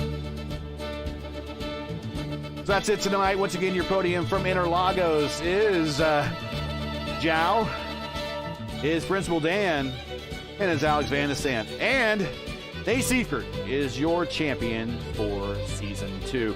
Join us again January 11th, 2022 for the Midwest Kidney Warriors Formula Indy Series, where they kick off their 2022 Season 1 schedule. And we are going to move to, looks like, Suzuka for round 1 of the season championship. So join us then. That will be the Midwest Kidney Warriors Formula Indy Series. Tonight's coverage brought to you by Midwest Kidney Warriors. Midwest Kidney Warriors is a 501c3 nonprofit organization that advocates life for those battling kidney diseases. There are several kidney warriors needing a life-saving transplant, with many requiring a living donor. Please visit their website at MidwestKidneyWarriors.com today, or their group page on Facebook as well. Formula Indy Series title sponsorship paid for by Precision Racing Instruction. I want to thank them for season-long support, and want to get faster? PRI will train you to be the best driver you can be. Over 21 years of professional racing instruction experience to help you. Check out PRI Racing Instruction today. That's Precision Racing Instruction today on Facebook or at Instagram for contact details. Now, please do leave a comment below and let us know what you thought of tonight's race. Like, share, and subscribe. And while you're at it, hit the bell for weekly reminders of other Race First iRacing programming, such as the Monday Night Indy Fix Top Split Series and the BMW Car Club of America Sim Racing Series on Thursdays. And soon, starting December 1st, the Reddit IndyCar League returns as the Revolution IndyCar League for Season 4 of the Schaefer IndyCar Series. To learn more about Race First and what we do, visit racefirst.com or follow us on Twitter. You can follow me, Gary Gotso, on Twitter at Gary Gotso. Thanks, everyone who took time to watch. Be sure to join us all again next season. Same time, same channel. That's Tuesdays, 8:45 Eastern on YouTube at youtube.com/racefirst. So for the final time this season, for everyone at Race First, I'm Gary Gotzo saying to all, happy holidays, and to all of our men and women serving in the military and as first responders, Godspeed, God bless, and come home safe. Once again, congratulations to our Season 2 champion, Nate Seifert, and thank you to everyone who watched this season tonight and watched all season long. Join us again this January as we kick off the next season of the Formula Indy Series. Good night.